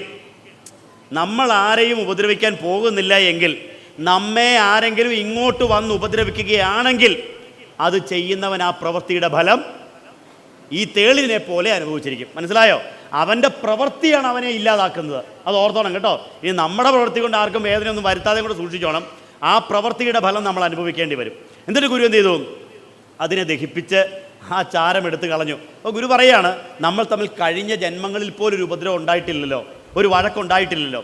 അപ്പോൾ അങ്ങനെയല്ലാതെ ഗുരുവിൻ്റെ ചരിത്രത്തിൽ ഒരിടത്തും ഒരു ഹിംസ എന്ന് പറയുന്ന ഒരു സംഗതി ഉണ്ടായിട്ടില്ല. അപ്പോൾ അങ്ങനെ 72 വർഷക്കാലം കാരുണ്യത്തിൻ്റെ പ്രവാചകനായി വർത്തിച്ചു. നമ്മളിൽ ഏറ്റവും അധികം ഉണ്ടാവേണ്ടത് കാരുണ്യമാണ്. ഗുരു പറഞ്ഞു, അറിവില്ലാത്തവരോട് നമ്മൾ അനുകമ്പയോടെ പെരുമാറണം. ഇങ്ങനെ പറയാൻ വേറെ ആർക്ക് സാധിച്ചു?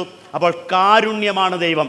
സത്യം, ധർമ്മം, ദയ, ഇത് മൂന്നും ആരിലാണോ ഉള്ളത് അവൻ്റെ ഉള്ളിൽ സമാധാനം ഉണ്ടായിക്കോളും. എല്ലാവരും പ്രാർത്ഥിക്കുന്നത് എന്തിനു വേണ്ടിയാ? എല്ലാവരും നാമം ചൊല്ലുന്നത് എന്തിനു വേണ്ടിയാ?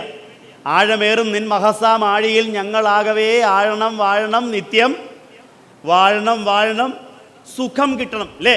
സുഖമുണ്ടാവണം, ശാന്തി ഉണ്ടാവണം. ഈ ശാന്തി എങ്ങനെ ഉണ്ടാവുന്നത്? ആ ശാന്തി ഉണ്ടാവുന്നത് ഈ പറഞ്ഞ സത്യത്തിൻ്റെയും കാരുണ്യത്തിൻ്റെയും സത്യത്തിനൊത്ത ധർമ്മത്തിൻ്റെയും പരിണതഫലമായിട്ട് മാത്രമേ സുഖം നമ്മളെ തേടിയെത്തുകയുള്ളൂ. ആ പരമമായ സുഖമാണ് എല്ലാവരുടെയും ലക്ഷ്യമെങ്കിൽ അവരതിനു വേണ്ടി പോവേണ്ട ആരാധനാലയം ഏതാണ്? അവനവൻ്റെ ഹൃദയമാകുന്ന ശ്രീകോവിലിൽ. അല്ലേ? കുമാരനാശാന്റെ സങ്കീർത്തനത്തിൽ പറയുന്നുണ്ടല്ലോ, ചന്തമേറിയ പൂവിലും ശബളാഭമാം ശലഭത്തിലും സന്തതം കരതാരിയെന്നൊരു ചിത്രചാതുരി കാട്ടിയും ഹന്ത ചാരു കടാക്ഷമാലകൾ അർക്കരശ്മിയിൽ നീട്ടിയും ചിന്തയാം മണിമന്ദിരത്തിൽ വിളങ്ങുമീശനെ വാഴ്ത്തുവൻ. ഏത് മണിമന്ദിരത്തിലാണ് അവരിയ്ക്കുന്നത്? ഏത് ശ്രീകോവിലാണ് ദൈവം ഇരിക്കുന്നത്? ചിന്തയാം മണിമന്ദിരത്തിൽ. നിങ്ങളുടെ ചിന്തയിലാണ് ദൈവം ഇരിക്കുന്നതെങ്കിൽ ആ ചിന്തകളെ നന്നാക്കുവാൻ വേണ്ടത് എന്തോ അതാണ് നമ്മൾ ചെയ്യേണ്ടത്. നമ്മുടെ മനസ്സിനെ വലിപ്പമുള്ളതാക്കുവാൻ വേണ്ടത് എന്തോ അതാണ് നമ്മൾ. അതിനുവേണ്ടിയാണ് മുരിക്കുമ്പുഴയിലെ ഈ പ്രതിഷ്ഠ. അപ്പോൾ അങ്ങനെ ഗുരുവിൻ്റെ ഓരോ ആരാധനാലയങ്ങളും നമുക്ക് ദൈവത്തെ അറിയുവാനും ശരിയായ സാത്വികമായ ഒരു മതബോധത്തെ പകർന്നു തരുവാനും വേണ്ടിയുള്ള കേന്ദ്രങ്ങളായിരുന്നു. അങ്ങനെ മതം ജനങ്ങൾ പഠിക്കേണ്ടതാണ്, അത് ആചരിക്കേണ്ടതാണ്, അതിൻ്റെ നല്ല വശങ്ങളെ ഏറ്റെടുക്കേണ്ടതാണ് എന്ന് തന്നെയാണ് ഗുരുദേവൻ പഠിപ്പിച്ചത്.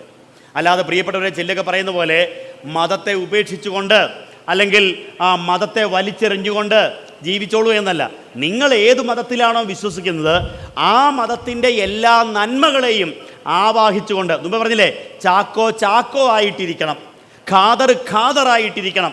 അങ്ങനെ അവനവൻ്റെ വിശ്വാസത്തിലും അവനവൻ്റെ ആചാരങ്ങളിലും നിന്നുകൊണ്ട് തന്നെ നന്മയുടെ ഐക്യത്തിൻ്റെ വഴികൾ കെട്ടിപ്പടുക്കാനുള്ള ഒരു മതബോധത്തെ ഗുരു ഉപദേശിച്ചു.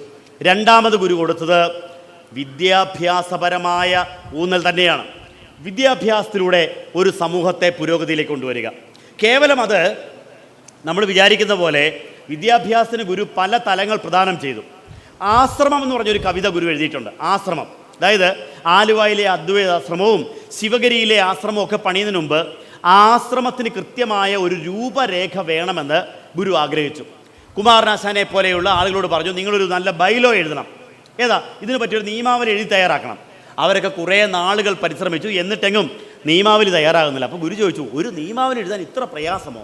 ഒരു പേപ്പറും പേനയും എടുക്കാൻ പറഞ്ഞു. എന്നിട്ട് ഗുരു പറഞ്ഞു കൊടുത്തു. ഏതാ? മാസങ്ങളോളം ഈ വലിയ പണ്ഡിതന്മാരെന്ന് വിചാരിക്കുന്നവർ ആലോചിച്ചിട്ട് ചെയ്തു തീർക്കാൻ പറ്റാത്തതിനെ ഗുരു ഒറ്റ ശ്വാസത്തിൽ പറഞ്ഞു കൊടുത്തു, ആശ്രമം. ആശ്രമേസ്മിൻ ഗുരു കശ്ചിത് വിദ്വാൻ മുനിരുദാരധീഹി സമദൃഷ്ടി ശാന്ത ഗംഭീരാശയോ വിജിതേന്ദ്രിയ പരോപകാരി സ്യാ ദീനദയാലു സത്യവാക്പടു സദാചാരരഥ ശീഘ്ര കർത്തവ്യ കൃതതന്ത്രിത അധിഷ്ഠായാസ്യ നേതൃത്വം കുര്യാത് കാഞ്ചിത് സഭാം ശുഭാം അസ്യാം ആയാന്തിയേതേ സ്യുഹു സർവേ സോദരബുദ്ധയ യദ്വദത്രൈവ തദ്വച്ച സ്ത്രീണാം പുംസാം പൃഥക് പൃഥക് വിദ്യാലയ ദിശി ദിശി ക്രിയന്താം ആശ്രമാസഭാഹ. ആലോചിക്കേ, ഏതാനും വരികളിൽ ഒരു സാമൂഹ്യ മാറ്റത്തിൻ്റെ ശംഖധ്വനിയാണ് ഗുരു മുഴക്കിയിരിക്കുന്നത്. ഞാൻ അതിൻ്റെ മുഴുവൻ ഭാഗവും പറയുന്നില്ല, പക്ഷേ അവസാനം പറയുന്നത് ഇങ്ങനെയാണ്: ഇവിടെ എങ്ങനെയാണോ അപ്രകാരം യദ്വദത്രൈവ തദ്വച്ച സ്ത്രീണാം പുംസാം പൃഥക് പൃഥക്. ഈ രണ്ട് കൂട്ടർക്കും പ്രത്യേകം പ്രത്യേകം, സ്ത്രീകൾക്കും പുരുഷന്മാർക്കും പ്രത്യേകം പ്രത്യേകം വിദ്യാലയങ്ങൾ ഉണ്ടാവണം. ദിശി ദിശി ക്രിയന്താം ആശ്രമാസഭ.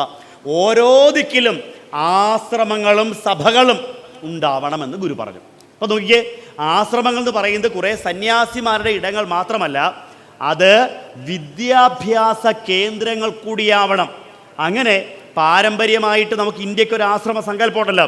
ഒരു സന്യാസി, ഒരു ഗുരു, താടിയും മുടിയും ജടയും ഒക്കെ നീട്ടിക്കെട്ടി ഇരിക്കുന്ന ഒരു ജഡ വൽക്കലധാരിയായ ഒരു ഗുരു, കുറേ ശിഷ്യന്മാർ ആ ഒരു വേദാന്തം മാത്രം ചിന്തിക്കുന്നു, അതുമാത്രം ചർച്ച ചെയ്യുന്നു, അതുമാത്രം പഠിക്കുന്നു, അതിനെക്കുറിച്ച് മാത്രം ജീവിക്കുന്നു. അതിനപ്പുറത്തേക്ക് ഗുരു പറയുകയാണ്, ഈ ആശ്രമത്തിൽ നിന്നുകൊണ്ട് തന്നെ വിദ്യാലയങ്ങളും സഭകളും കൂട്ടായ്മകളും ഉണ്ടാക്കി ജനങ്ങളെ അറിവിലേക്ക് നയിക്കണം. പ്രധാന ദേവാലയമായിട്ട് അതിനെ ഉയർത്തണം. ഒരാശ്രമം എന്ന് പറയുന്നത്, അല്ലെങ്കിൽ ഒരു വിദ്യാലയം എന്ന് പറയുന്നത് ദേവാലയത്തിൻ്റെ സ്ഥാനമുള്ളതാണ് എന്ന് പറഞ്ഞു കൊടുത്തില്ലേ ഗുരുദേവൻ? അപ്പോൾ അങ്ങനെ നാട്ടിലെമ്പാടും വിദ്യാലയങ്ങളിലൂടെ അറിവിലൂടെയുള്ള ഒരു വലിയ പരിവർത്തനം ഉണ്ടാവണം. എൻ്റെ പ്രിയപ്പെട്ടവരെ, നിങ്ങളിപ്പോൾ എന്നെ ഈ കേൾക്കുന്ന ആളുകൾ അതിൽ ഏറ്റവും മികച്ച, മുമ്പ് പറഞ്ഞ പോലെ സാമ്പത്തികമായിട്ടും സാമൂഹ്യമായിട്ടും ഏറ്റവും ഉയർന്ന ഒരു നിലവാരത്തിലേക്ക് എത്തിച്ചേർന്നവർ ആരൊക്കെ ഉണ്ടാവും? ഒരു കാര്യം ഞാൻ നിസ്സംശയം പറയാം, ശരിയോ തെറ്റോ നിങ്ങൾ ഊഹിച്ചോ.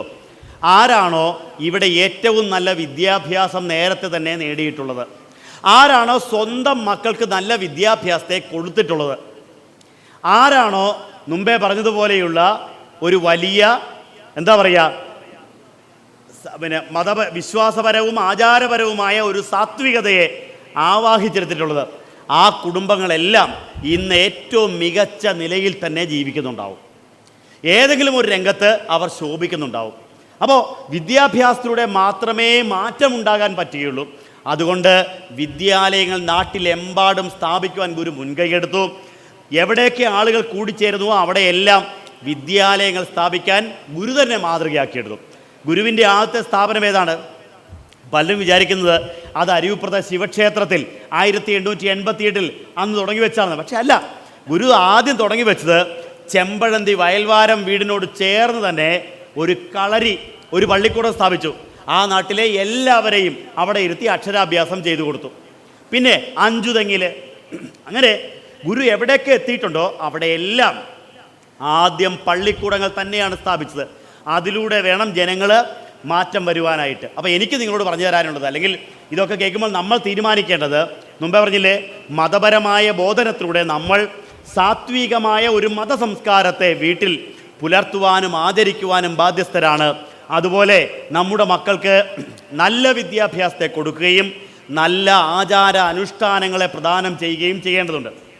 അങ്ങനെ വിദ്യാഭ്യാസപരമായ മാറ്റത്തിന് ഗുരുദേവൻ തിരികൊളുത്തി. അപ്പോൾ നോക്കിക്കേ, ആദ്യത്തേത് ആത്മീയമായ ഒരു മൂലധനവും രണ്ടാമത്തത് സാംസ്കാരികമായ ഒരു മൂലധനവുമാണ് ഗുരു സമൂഹത്തിന് പ്രദാനം ചെയ്തത്. ഇത് ഗുരുവിൻ്റെ അടുക്കൽ നിന്ന് കേവലം ഒരു സമുദായം മാത്രമല്ല, ഗുരുവിൻ്റെ അടുക്കൽ ആരൊക്കെയാണോ എത്തിച്ചേർന്നത് അവരെല്ലാം ആ വഴിയിലൂടെ സഞ്ചരിക്കുവാൻ തയ്യാറായി. ഉദാഹരണം പറഞ്ഞാൽ, ഗുരുവിനോട് ഏറ്റവും കൂടുതൽ ചേർന്ന് നിന്ന ശിഷ്യനായിരുന്നു, അല്ലെങ്കിൽ ശിഷ്യൻ എന്ന് വിചാരിക്കാവുന്ന ആളായിരുന്നു മഹാനായ അയ്യങ്കാളി എന്ന് പറയുന്നത്.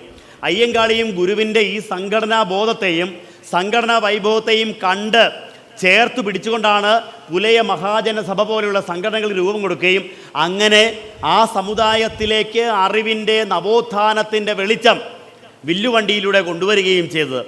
നായർ സർവീസ് സൊസൈറ്റിയുടെ സ്ഥാപകനായ മന്നത്ത് പത്മനാഭനും ഇതേ വെളിച്ചത്തെ തന്നെയാണ് സ്വന്തം സമുദായത്തിൻ്റെ വെളിച്ചമാക്കി അംഗീകരിക്കുകയും നടപ്പിലാക്കുകയും ചെയ്തത്.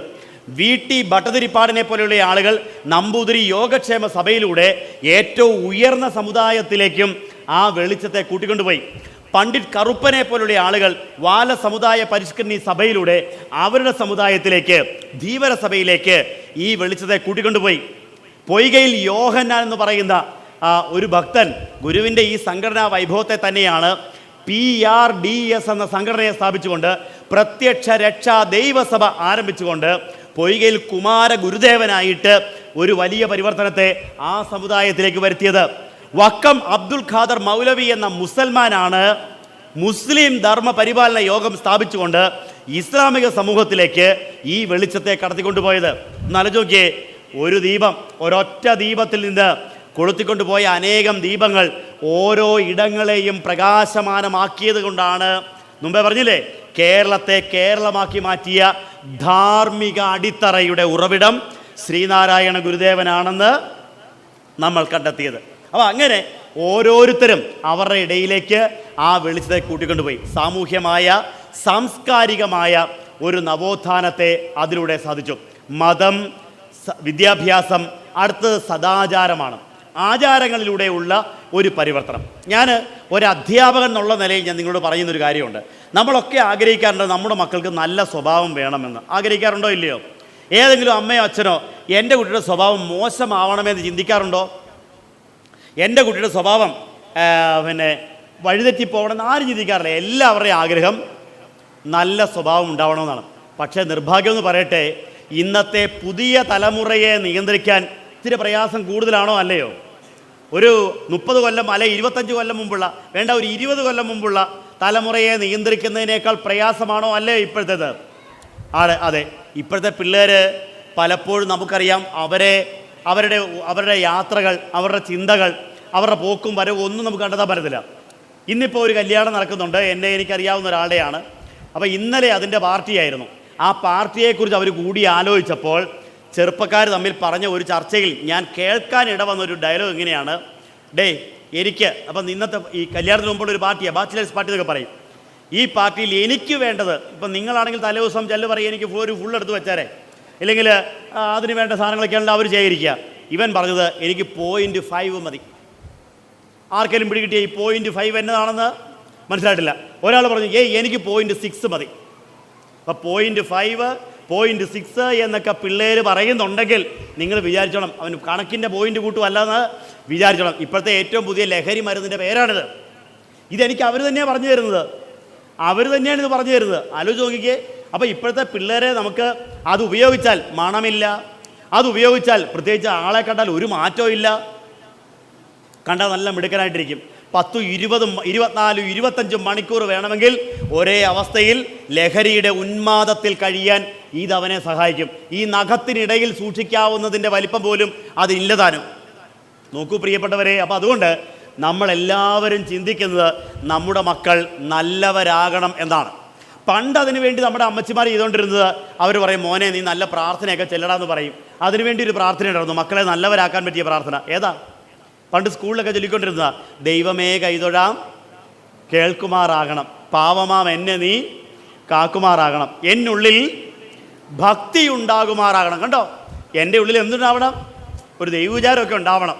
നിന്നെ ഞാൻ എന്നുമേ കാണുമാറാകണം, നേർവഴിക്കെന്നെ നീ കൊണ്ടുപോയിടണം. കണ്ടോ, ദൈവമേ എന്നെ നേരെ നടത്തണേന്ന്, എന്നെ നീ നേരായ വഴിയെ നടത്തണമേ എന്ന്. നേർവരും സങ്കടം ഭസ്മമാക്കിയിടണം. പിന്നത്തെയാണ് ഏറ്റവും പ്രധാനം കേട്ടോ, ദുഷ്ടസംസർഗം വരാതെയായിടണം. ഞാൻ ചീത്ത കൂട്ടുകെട്ടിൽ പെട്ടുപോകരുതെന്ന്. അങ്ങനെ ആരെങ്കിലും പ്രാർത്ഥിക്കാറുണ്ടോ? നമ്മൾ ആരെങ്കിലും എപ്പോഴെങ്കിലും പറഞ്ഞു എന്നെ ചീത്ത കൂട്ടുകെട്ടിൽ പെടുത്തി കളയരുതെന്ന് പ്രാർത്ഥിക്കാറുണ്ടോ? ഇല്ല. നമ്മുടെ വിചാരം നമ്മൾ കൂടുന്നവരാണ് ഏറ്റവും നല്ലതെന്നാണ്. ഇവിടെ പറയാണ് ദുഷ്ടസംസർഗം വരാതെയായിടണം, ശിഷ്ടരായുള്ളവർ നല്ല കൂട്ടുകാരെ തരണമേ. പിന്നെ പറയുന്നത് ഏറ്റവും പ്രധാനം, നല്ല കാര്യങ്ങളിൽ പ്രേമമുണ്ടാകണം, നല്ല വാക്കോതുവാൻ ത്രാണിയുണ്ടാവണം. നല്ല വാക്ക് സംസാരിക്കാൻ കരുത്ത് തരണേ, എൻ്റെ നാവ് കൊണ്ട് തെറ്റായ വാക്കിനെ ഞാൻ പറയാൻ ഇടവരുത്തരുതേ എന്ന് പ്രാർത്ഥിക്കാൻ പഠിപ്പിച്ചു. കൃത്യങ്ങൾ ചെയ്യുവാൻ ശ്രദ്ധയുണ്ടാവണം, സത്യം പറഞ്ഞിടാൻ അങ്ങനെ ഒരു പ്രാർത്ഥന പോലും ചൊല്ലി. ഏതാ? അവനവൻ്റെ സ്വഭാവത്തെയും അവനവൻ്റെ മനസ്സിനെയും നിയന്ത്രിക്കാൻ ഒരു പ്രാർത്ഥനയിലൂടെ പോലും പരിശ്രമിച്ച അമ്മൂമ്മമാരൊക്കെ ഉണ്ടായിരുന്നു ഒരു കാലത്ത്. ഇന്നിപ്പോൾ അതില്ല. പ്രാർത്ഥന തന്നെ ഇല്ലാണ്ടായില്ലേ? എത്ര വീട്ടിൽ പ്രാർത്ഥനയുണ്ടായി? 1908 ഗുരു പറഞ്ഞത് SNDP യോഗത്തിൻ്റെ പ്രവർത്തകന്മാർക്ക് കൊടുത്ത നിർദ്ദേശമാണ്, ഈശ്വരാരാധന എല്ലാ ഗൃഹങ്ങളിലും എല്ലാ ഹൃദയങ്ങളിലും എത്തിച്ചേരണം. ഈശ്വരാരാധന എല്ലാ ഗൃഹങ്ങളിലും എല്ലാ ഹൃദയങ്ങളിലും എത്തിച്ചേരണം. എല്ലാ വീട്ടിലും പ്രാർത്ഥനയുണ്ടാവണം.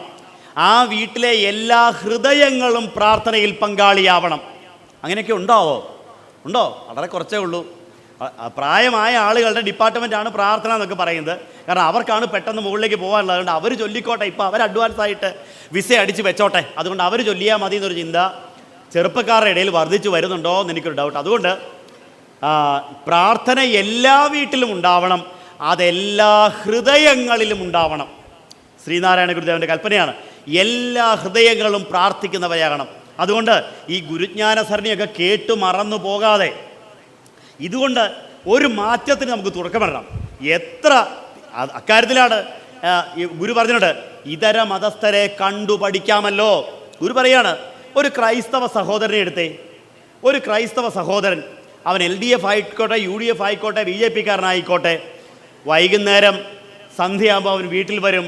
വീട്ടുകാരെല്ലാവരും ഒരുമിച്ച് കൂടി കുരിശു വരച്ച് പ്രാർത്ഥിക്കും. ശരിയോ തെറ്റോ? മലയാറ്റൂരോട് പറഞ്ഞു തരേണ്ട കാര്യമൊന്നുമില്ലല്ലോ, ഇല്ലേ? ഒരു മുസ്ലിം സഹോദരനെ എടുത്തേ, പാലൊളി മുഹമ്മദ് കുട്ടി ആയിക്കോട്ടെ, എത്ര വലിയ പാർട്ടിക്കാരനായിക്കോട്ടെ, 5 നേരവും നിസ്കാരം മുടക്കാറില്ല. ഉണ്ടോ? ഇല്ല.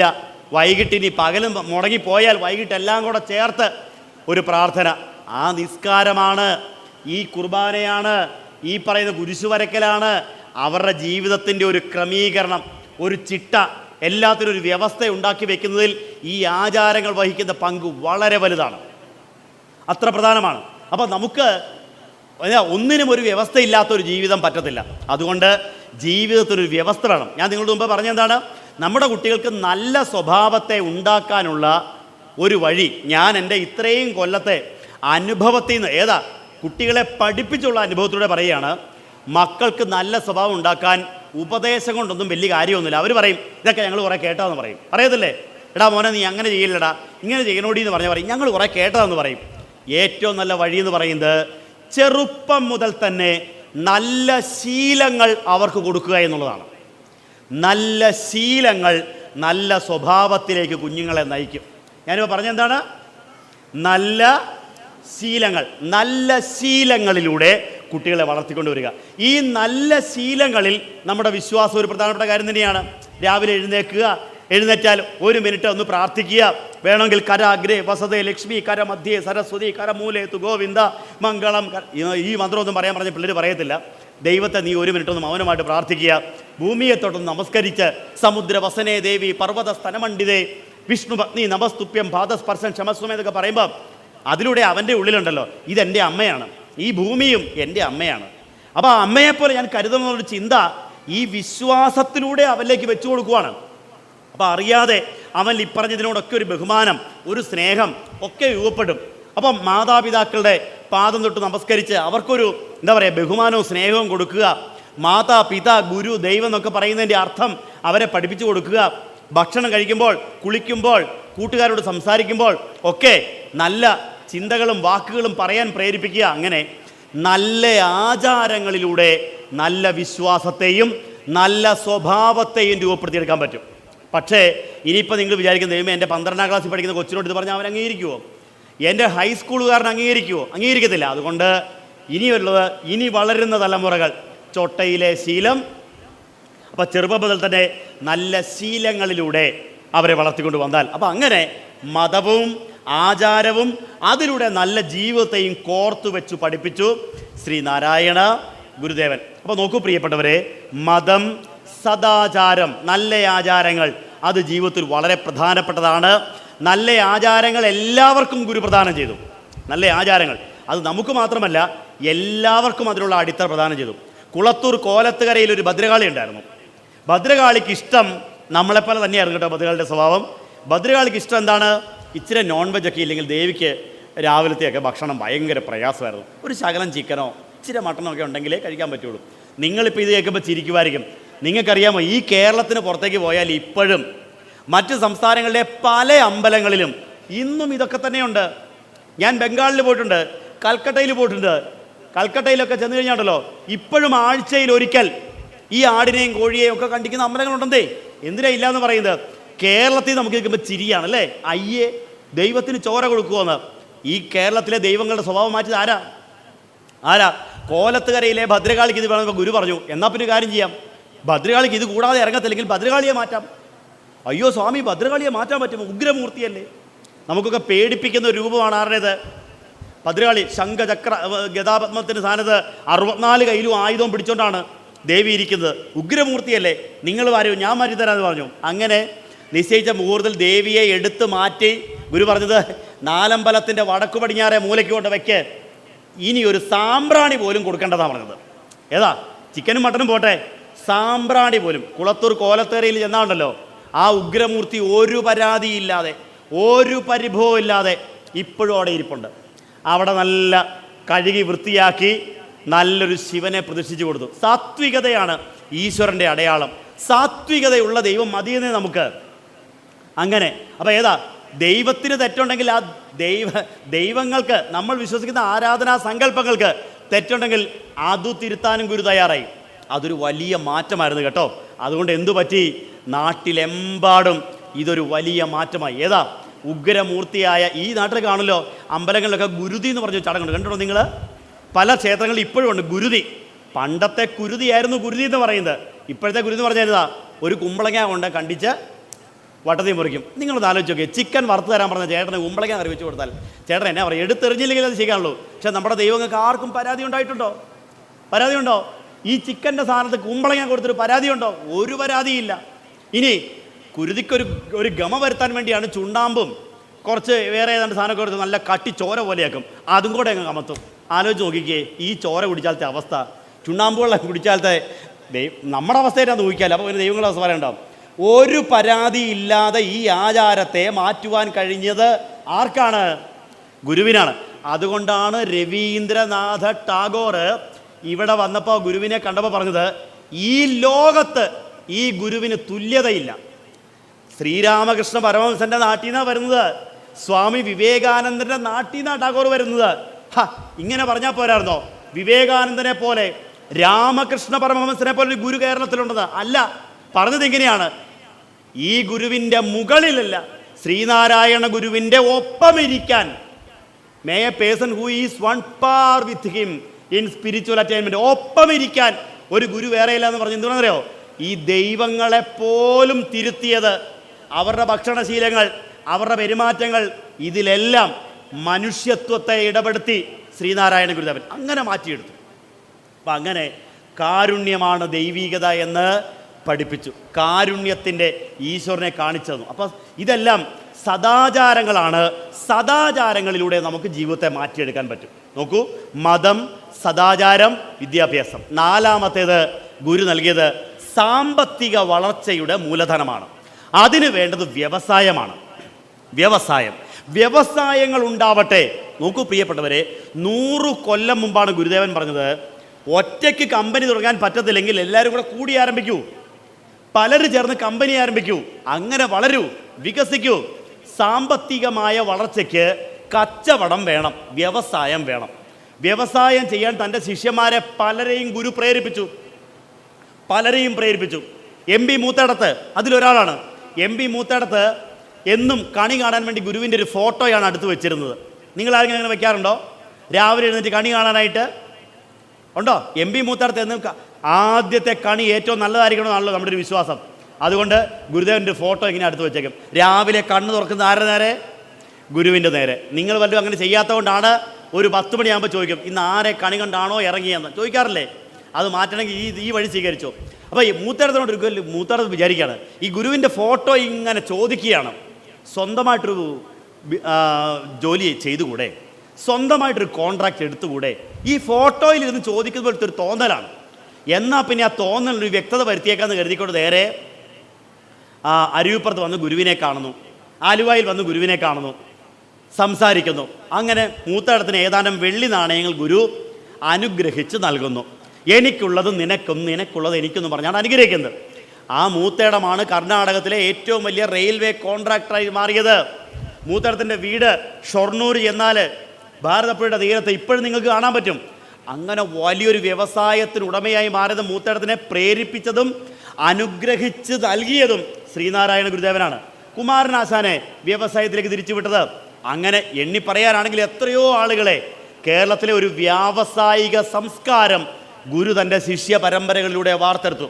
എല്ലാ അർത്ഥത്തിലും ഓടു വ്യവസായമായിക്കോട്ടെ, പുസ്തക വ്യവസായമായിക്കോട്ടെ. ഏതാ നമ്മുടെ ഇന്നത്തെ പല പുസ്തക പ്രകാശന കേന്ദ്രങ്ങളും ഉണ്ടാകുന്നതിന് മുൻപ് അച്ചടിയിലൂടെ ഒരു വ്യവസായം തുടങ്ങാൻ ശിഷ്യനെ പഠിപ്പിക്കുകയും അതിനു വേണ്ട തുടക്കമിട്ട് കൊടുക്കുകയും ചെയ്ത ഗുരുദേവനാണ്. ആയുർവേദത്തിലൂടെ ജനങ്ങളെ വളരാൻ പ്രേരിപ്പിച്ച, അങ്ങനെ ഒരുപാട് തരത്തിലുള്ള വ്യാവസായിക മാർഗങ്ങൾ കാണിച്ചു കൊടുക്കുകയും ജനങ്ങളെ അതിനുവേണ്ടി പ്രേരിപ്പിക്കുകയും ചെയ്തുകൊണ്ട് സാമ്പത്തികമായ മൂലധനത്തെ ഒരു സമൂഹത്തിൻ്റെ വളർച്ചയ്ക്ക് വേണ്ടി ഉണ്ടാക്കിയെടുത്തു ശ്രീനാരായണ ഗുരുദേവൻ. നോക്കിക്കേ, 4 ക്യാപിറ്റലുകൾ: ആത്മീയമായ മൂലധനം, സാമൂഹ്യമായ ഇന്ധനം മൂലധനം, സാംസ്കാരികമായ വിദ്യാഭ്യാസപരമായ മൂലധനം, പ്ലസ് സാമ്പത്തികമായ, ഇങ്ങനെ വ്യാവസായികമായ മൂലധനം. ഇതെല്ലാം കൂടി ചേർന്നപ്പോഴാണ് കേരളം ഇന്ത്യക്ക് മാതൃകയായി മാറിയത്. ആ കേരള നവോത്ഥാനമാണ് കേരള മാതൃക എന്ന് വിളിക്കുന്ന ഇന്നത്തെ ആധുനിക കേരളത്തിൻ്റെ ദൈവത്തിൻ്റെ സ്വന്തമാക്കി മാറ്റിയ ഏറ്റവും വലിയ മാറ്റത്തിന് തിരികൊളുത്തിയത്. അപ്പോൾ പ്രിയപ്പെട്ടവരെ, ഗുരു സൃഷ്ടിച്ച മാതൃക എന്ന് പറയുന്നത് ഗുരുവിന് മാത്രം സാധിച്ച ഒന്നാണ്. ആ ഗുരുവിനോട് ചേർന്ന് നിന്നുകൊണ്ട് മറ്റു പലരും ഒരുമിച്ചപ്പോഴാണ്. ഉദാഹരണം പറഞ്ഞു കഴിഞ്ഞാൽ ഇവിടെ വന്നിട്ടുള്ള സാമൂഹ്യ പരിഷ്കർത്താക്കൾ, മുമ്പേ പറഞ്ഞ നവോത്ഥാന നായകന്മാർ, ഇവരെല്ലാം ആ ഗുരു തെളിച്ച ആ വിളക്കിൽ നിന്ന് ഓരോ ദീപത്തെ അവരവരേറ്റെടുത്തപ്പോൾ ഉണ്ടായ വലിയ പുരോഗതിയാണ് ആധുനിക കേരളത്തിൻ്റെ. മുമ്പേ അമർത്യ സെൻ പറഞ്ഞതുപോലെ കേരള മോഡൽ എന്ന വികസനത്തിൻ്റെ, ബിൽ മക്കിബൻ പറഞ്ഞതുപോലെ കേരളത്തിൻ്റെ ധാർമ്മിക അടിത്തറയുടെ അടിത്തറ പാകിയത് ശ്രീനാരായണ ഗുരുദേവനും ഗുരുവിൻ്റെ ചിന്തകളുമാണ്. അപ്പോൾ അത് ഏറ്റെടുക്കുകയും പഠിക്കുകയും ചെയ്യുന്നതിലൂടെ ഉറപ്പായിട്ടും ഓരോ വ്യക്തിയും ജീവിത വിജയം നേടുക തന്നെ ചെയ്യും. ഗുരുവിനെ പഠിക്കുന്നതിലൂടെ, ഗുരുവിനെ ആചരിക്കുന്നതിലൂടെ ഓരോ വ്യക്തിയും ജീവിത വിജയം നേടുക തന്നെ ചെയ്യും. അപ്പോൾ ഇനി നമ്മളെന്നാ ചെയ്യേണ്ടത്? ചില പ്രായോഗിക നിർദ്ദേശങ്ങൾ കൂടി വെച്ചുകൊണ്ട് ഞാൻ അവസാനിപ്പിക്കാം. ഏറ്റവും പ്രധാനമായിട്ടുള്ള ഒന്ന്, നമുക്ക് ആദ്യം വേണ്ടത് ഇന്നലെ എന്നോട് ചോദിച്ച പോലെ അപ്പോൾ ഇവരൊക്കെ ജീവിച്ചിരുന്നവരാണല്ലേ എന്ന ചോദ്യത്തിൻ്റെ സ്ഥാനത്ത് ഗുരുവിൻ്റെ ചരിത്രത്തെ പഠിക്കുക എന്നുള്ളത് നമ്മൾ ഏറ്റെടുക്കണം. എന്നെ കേൾക്കുന്ന എത്ര ആളുകളുടെ വീട്ടിൽ ശ്രീനാരായണ ഗുരുദേവൻ്റെ ഒരു സമ്പൂർണ്ണ ജീവചരിത്രം ഉണ്ടാകും? എത്ര പേരുടെ വീട്ടിൽ ശ്രീനാരായണ ഗുരുദേവൻ്റെ സമ്പൂർണ്ണ ജീവചരിത്രം ഉണ്ടാവും? ഞാൻ കൈവക്കാൻ ആവശ്യപ്പെടുന്നില്ല, എല്ലാവരുടെയും വീട്ടിലുണ്ട് എന്ന മനസമാധാനത്തോടെ ഞാൻ എൻ്റെ ഇടുക്കിയിലേക്ക് പൊക്കോളാം. പക്ഷേ എനിക്ക് ഉറപ്പായിട്ടും അറിയാം പല വീട്ടിലും അത് ഉണ്ടായിട്ടില്ല. ഇനി ഉണ്ടെങ്കിൽ തന്നെ അത് മൊത്തം വായിച്ച് എത്ര പേരുണ്ട്? ഗുരുവിൻ്റെ ഒരു ചരിത്രം, മിനിമം ഒരു ചരിത്രമെങ്കിലും നമ്മളത് വായിച്ചവർ എത്ര പേരുണ്ട്?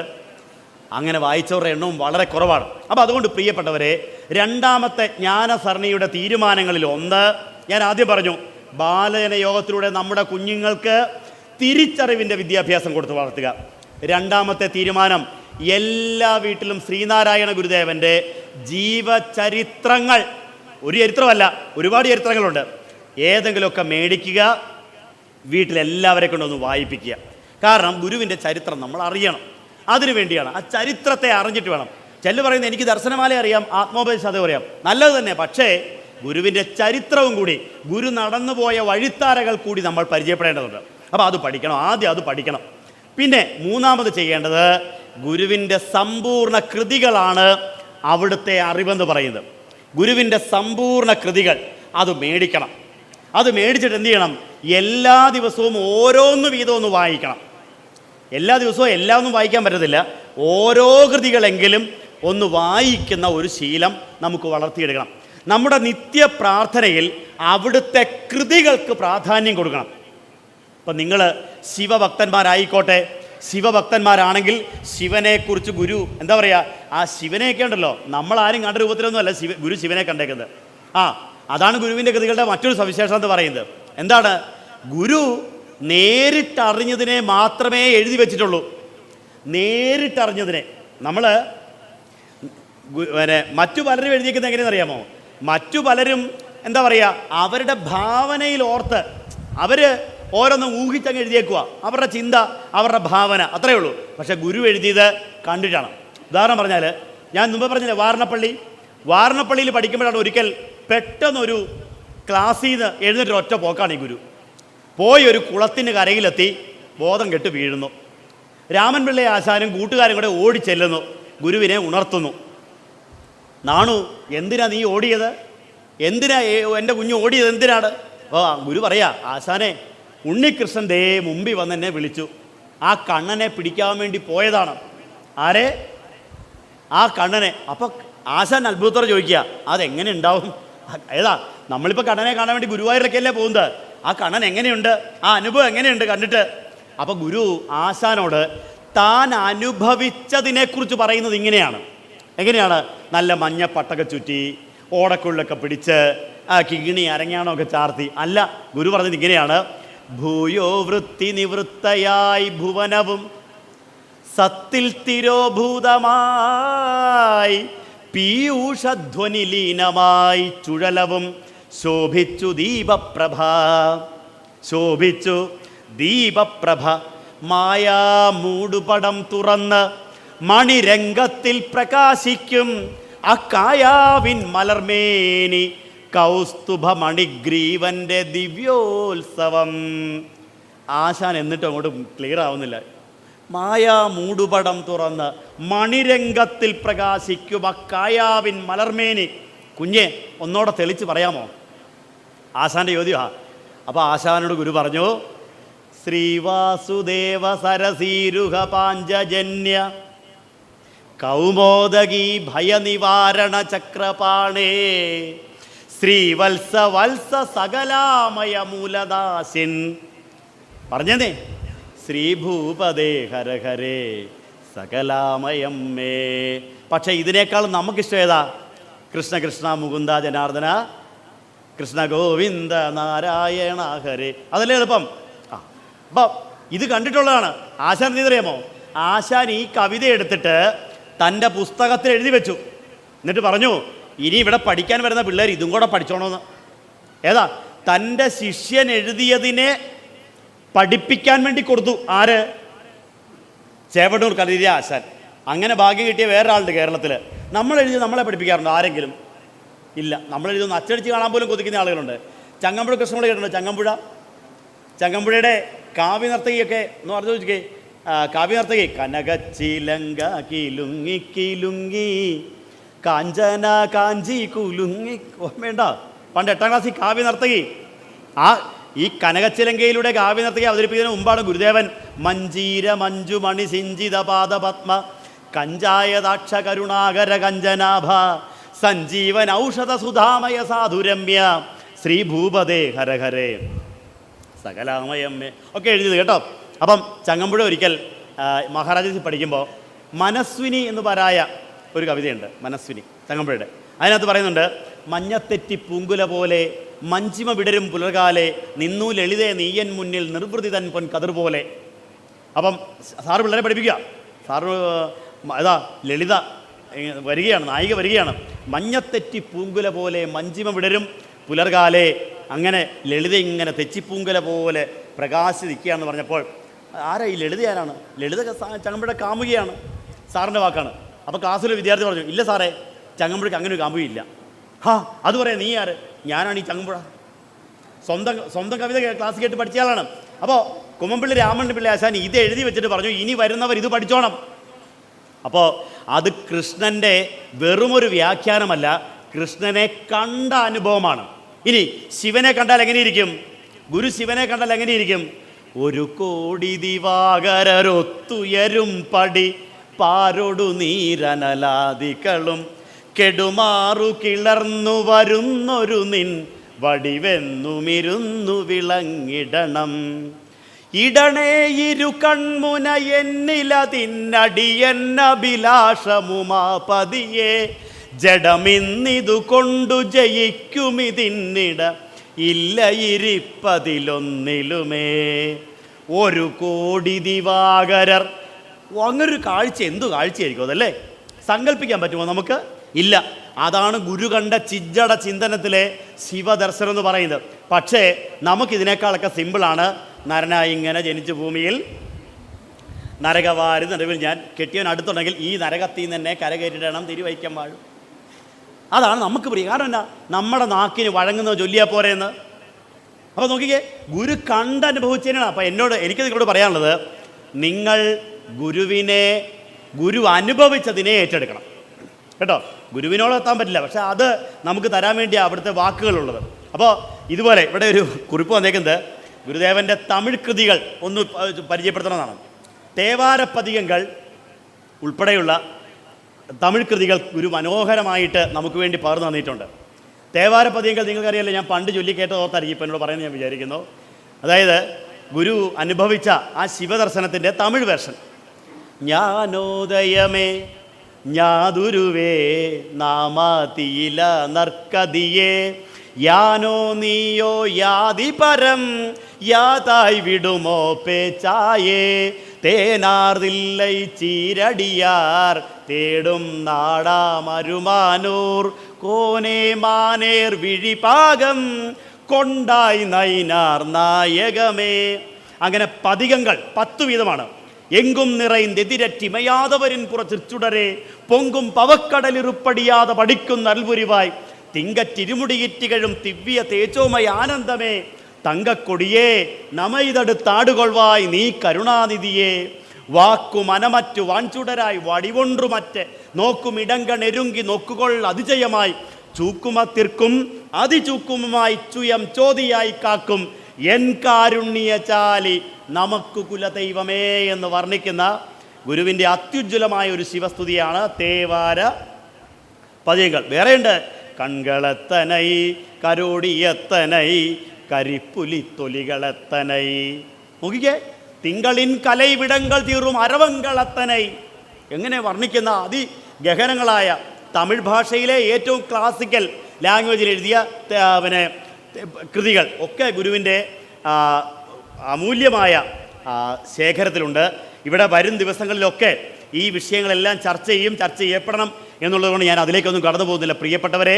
അപ്പോൾ ഗുരുവിൻ്റെ സമ്പൂർണ്ണ കൃതികളുടെ പുസ്തകം നിങ്ങളുടെ വീട്ടിലുണ്ടാവട്ടെ. നിങ്ങൾക്ക് നാക്കിന് വഴങ്ങിയാലും വഴങ്ങിയില്ലെങ്കിലും എല്ലാ ദിവസവും ഓരോ കൃതി വെച്ച് വായിക്കണം. ശിവനെക്കുറിച്ചാണെങ്കിൽ ഒരെണ്ണം, നാളെ വേറൊരെണ്ണം, അങ്ങനെ മാറി മാറി വായിക്കുക. സുബ്രഹ്മണ്യനാണെങ്കിൽ സുബ്രഹ്മണ്യനെക്കുറിച്ച്, കൃഷ്ണനാണെങ്കിൽ കൃഷ്ണനെക്കുറിച്ച്, അങ്ങനെ ഗുരു തന്ന ഈശ്വര സങ്കല്പങ്ങളിലേക്ക് നമ്മൾ എത്തണം. ഞാനിപ്പോൾ എന്നാ പറഞ്ഞേ? ഗുരു തന്ന ഈശ്വര സങ്കല്പങ്ങൾ, ഗുരുവിൻ്റെ ആരാധനാമൂർത്തികൾ, അതിലൂടെ നമ്മൾ ആ തത്വത്തിലേക്കാണ്. ഗുരു എന്ന മഹത്താം അറിവിൽ അമർന്ന് അതുമാത്രമാകുക തന്നെ ചെയ്യും. അപ്പോൾ അതിലേക്ക് യാത്ര ചെയ്യാൻ ഗുരുവിൻ്റെ സമ്പൂർണ്ണ കൃതികളും ഉണ്ടാവണം. നാലാമതൊരൊറ്റ നിർദ്ദേശം കൂടി വെക്കുകയാണ്. അത് വേറൊന്നുമല്ല, ഗുരു പോയ വഴിത്താരയിലൂടെ നമുക്ക് സഞ്ചരിക്കണം. ഗുരു പോയ വഴിത്താരകൾ ഒന്ന് പോകണം, കാണണം. നിങ്ങൾ എത്ര സ്ഥലത്ത് പോയിട്ടുണ്ട്? ശ്രീനാരായണ ഗുരുദേവൻ പ്രതിഷ്ഠിച്ച എത്ര ക്ഷേത്രങ്ങളിൽ പോയിട്ടുള്ളവരുണ്ട് ഇവിടെ? ശിവഗിരിക്ക് പോകുമ്പോൾ കൂടി വന്നാൽ അരിയൂപ്പുറത്തൊന്ന് പോകാറുണ്ട്. പിന്നെ ചെമ്പഴന്തി പിന്നെ മസ്റ്റ് ആയതുകൊണ്ട് അവിടെയും പോകാറുണ്ട്.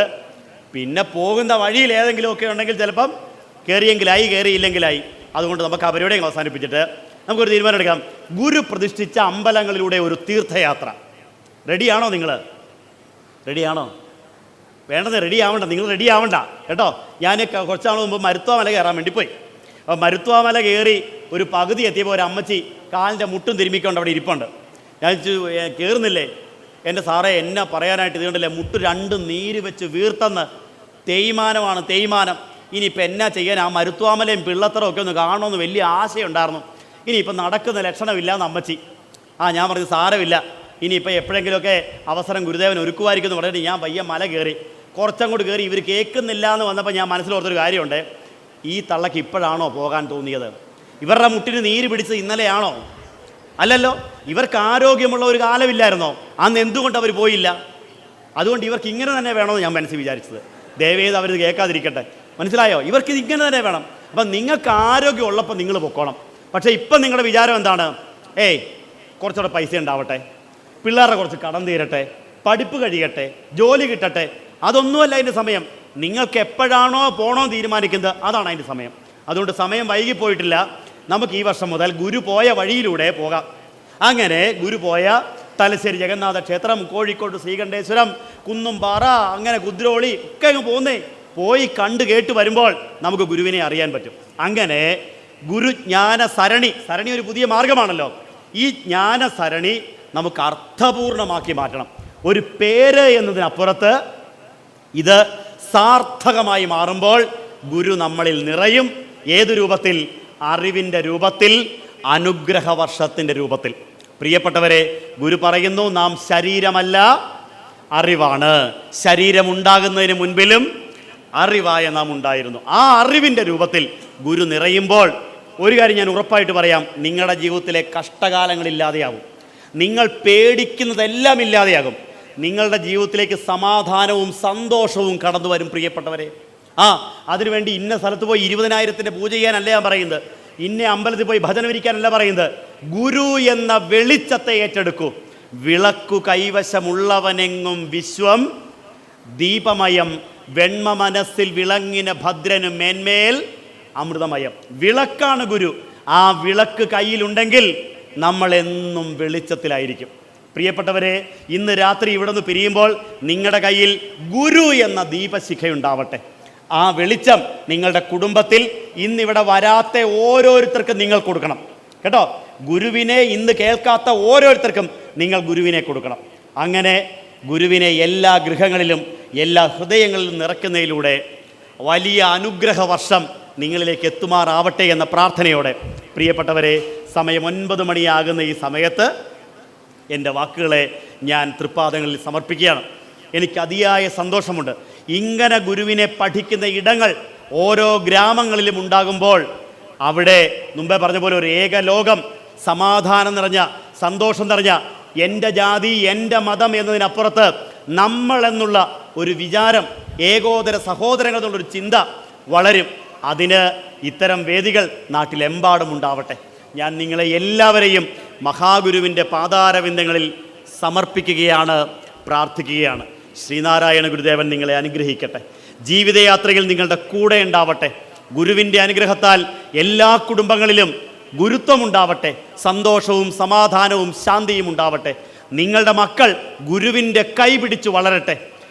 സ്വന്തം മക്കളെ ഓർത്ത് അഭിമാനിക്കുവാൻ നിങ്ങൾക്ക് സാധിക്കട്ടെ. സർവോപരി ഓരോ കുടുംബങ്ങളിലും ഗുരുവിൻ്റെ ധർമ്മം പ്രകാശിക്കട്ടെ എന്ന പ്രാർത്ഥനയോടെ ഗുരുജ്ഞാന സരണിയുടെ 2-ാം ദിവസത്തെ ആദ്യത്തെ ഈ സെഷൻ കൈകാര്യം ചെയ്യുവാൻ എന്നെ ക്ഷണിച്ച ശാഖായുഗത്തിൻ്റെ ഭാരവാഹികളോട്, വിശിഷ്യ പ്രിയ സുഹൃത്ത് ഉദയനോട്, കഴിഞ്ഞ വർഷം എനിക്കിവിടെ വരാൻ പറ്റിയില്ല. വലിയ മഴയും ഇടുക്കിയിൽ രാത്രി യാത്ര നിരോധനമൊക്കെ വന്നു. ഞാനൊരു ഓഡിയോ ക്ലിപ്പ് അയച്ചു തന്നു. അതിൻ്റെ കുറേ പരിണത ഫലങ്ങൾ എനിക്ക് ഇവിടെ നിന്ന് അവരൊക്കെ ഇന്ന് വന്നിട്ടുണ്ടെങ്കിൽ എൻ്റെ അടുത്ത് വരണം കേട്ടോ. ചില റിയാക്ഷനുകൾ, സാർ എന്നാ പണിയാണ് കാണിച്ചതെന്ന് ചില പ്രതികരണങ്ങളൊക്കെ ഇവിടെ നിന്ന് ഉണ്ടായിട്ടുണ്ട്. ഏതായാലും അതിനൊക്കെയുള്ള ഒരു മറുപടി എന്നുള്ള നിലയിലാണ് ഇന്ന് എന്തൊക്കെ ഉണ്ടായാലും ശരി ഇന്നത്തെ ദിവസം ഞാൻ എത്തും തീരുമാനിച്ചത്. അതിന് ഭഗവാൻ എനിക്കൊരു അവസരം തന്നു എന്ന് മാത്രം കരുതിക്കൊണ്ട് എല്ലാവരെയും മഹാഗുരുവിൻ്റെ പാതാരവിന്ദങ്ങളിൽ സമർപ്പിച്ചുകൊണ്ട് എൻ്റെ എളിയ വാക്കുകൾ ഉപസംഹരിക്കുന്നു. വിനീത പ്രണാമം.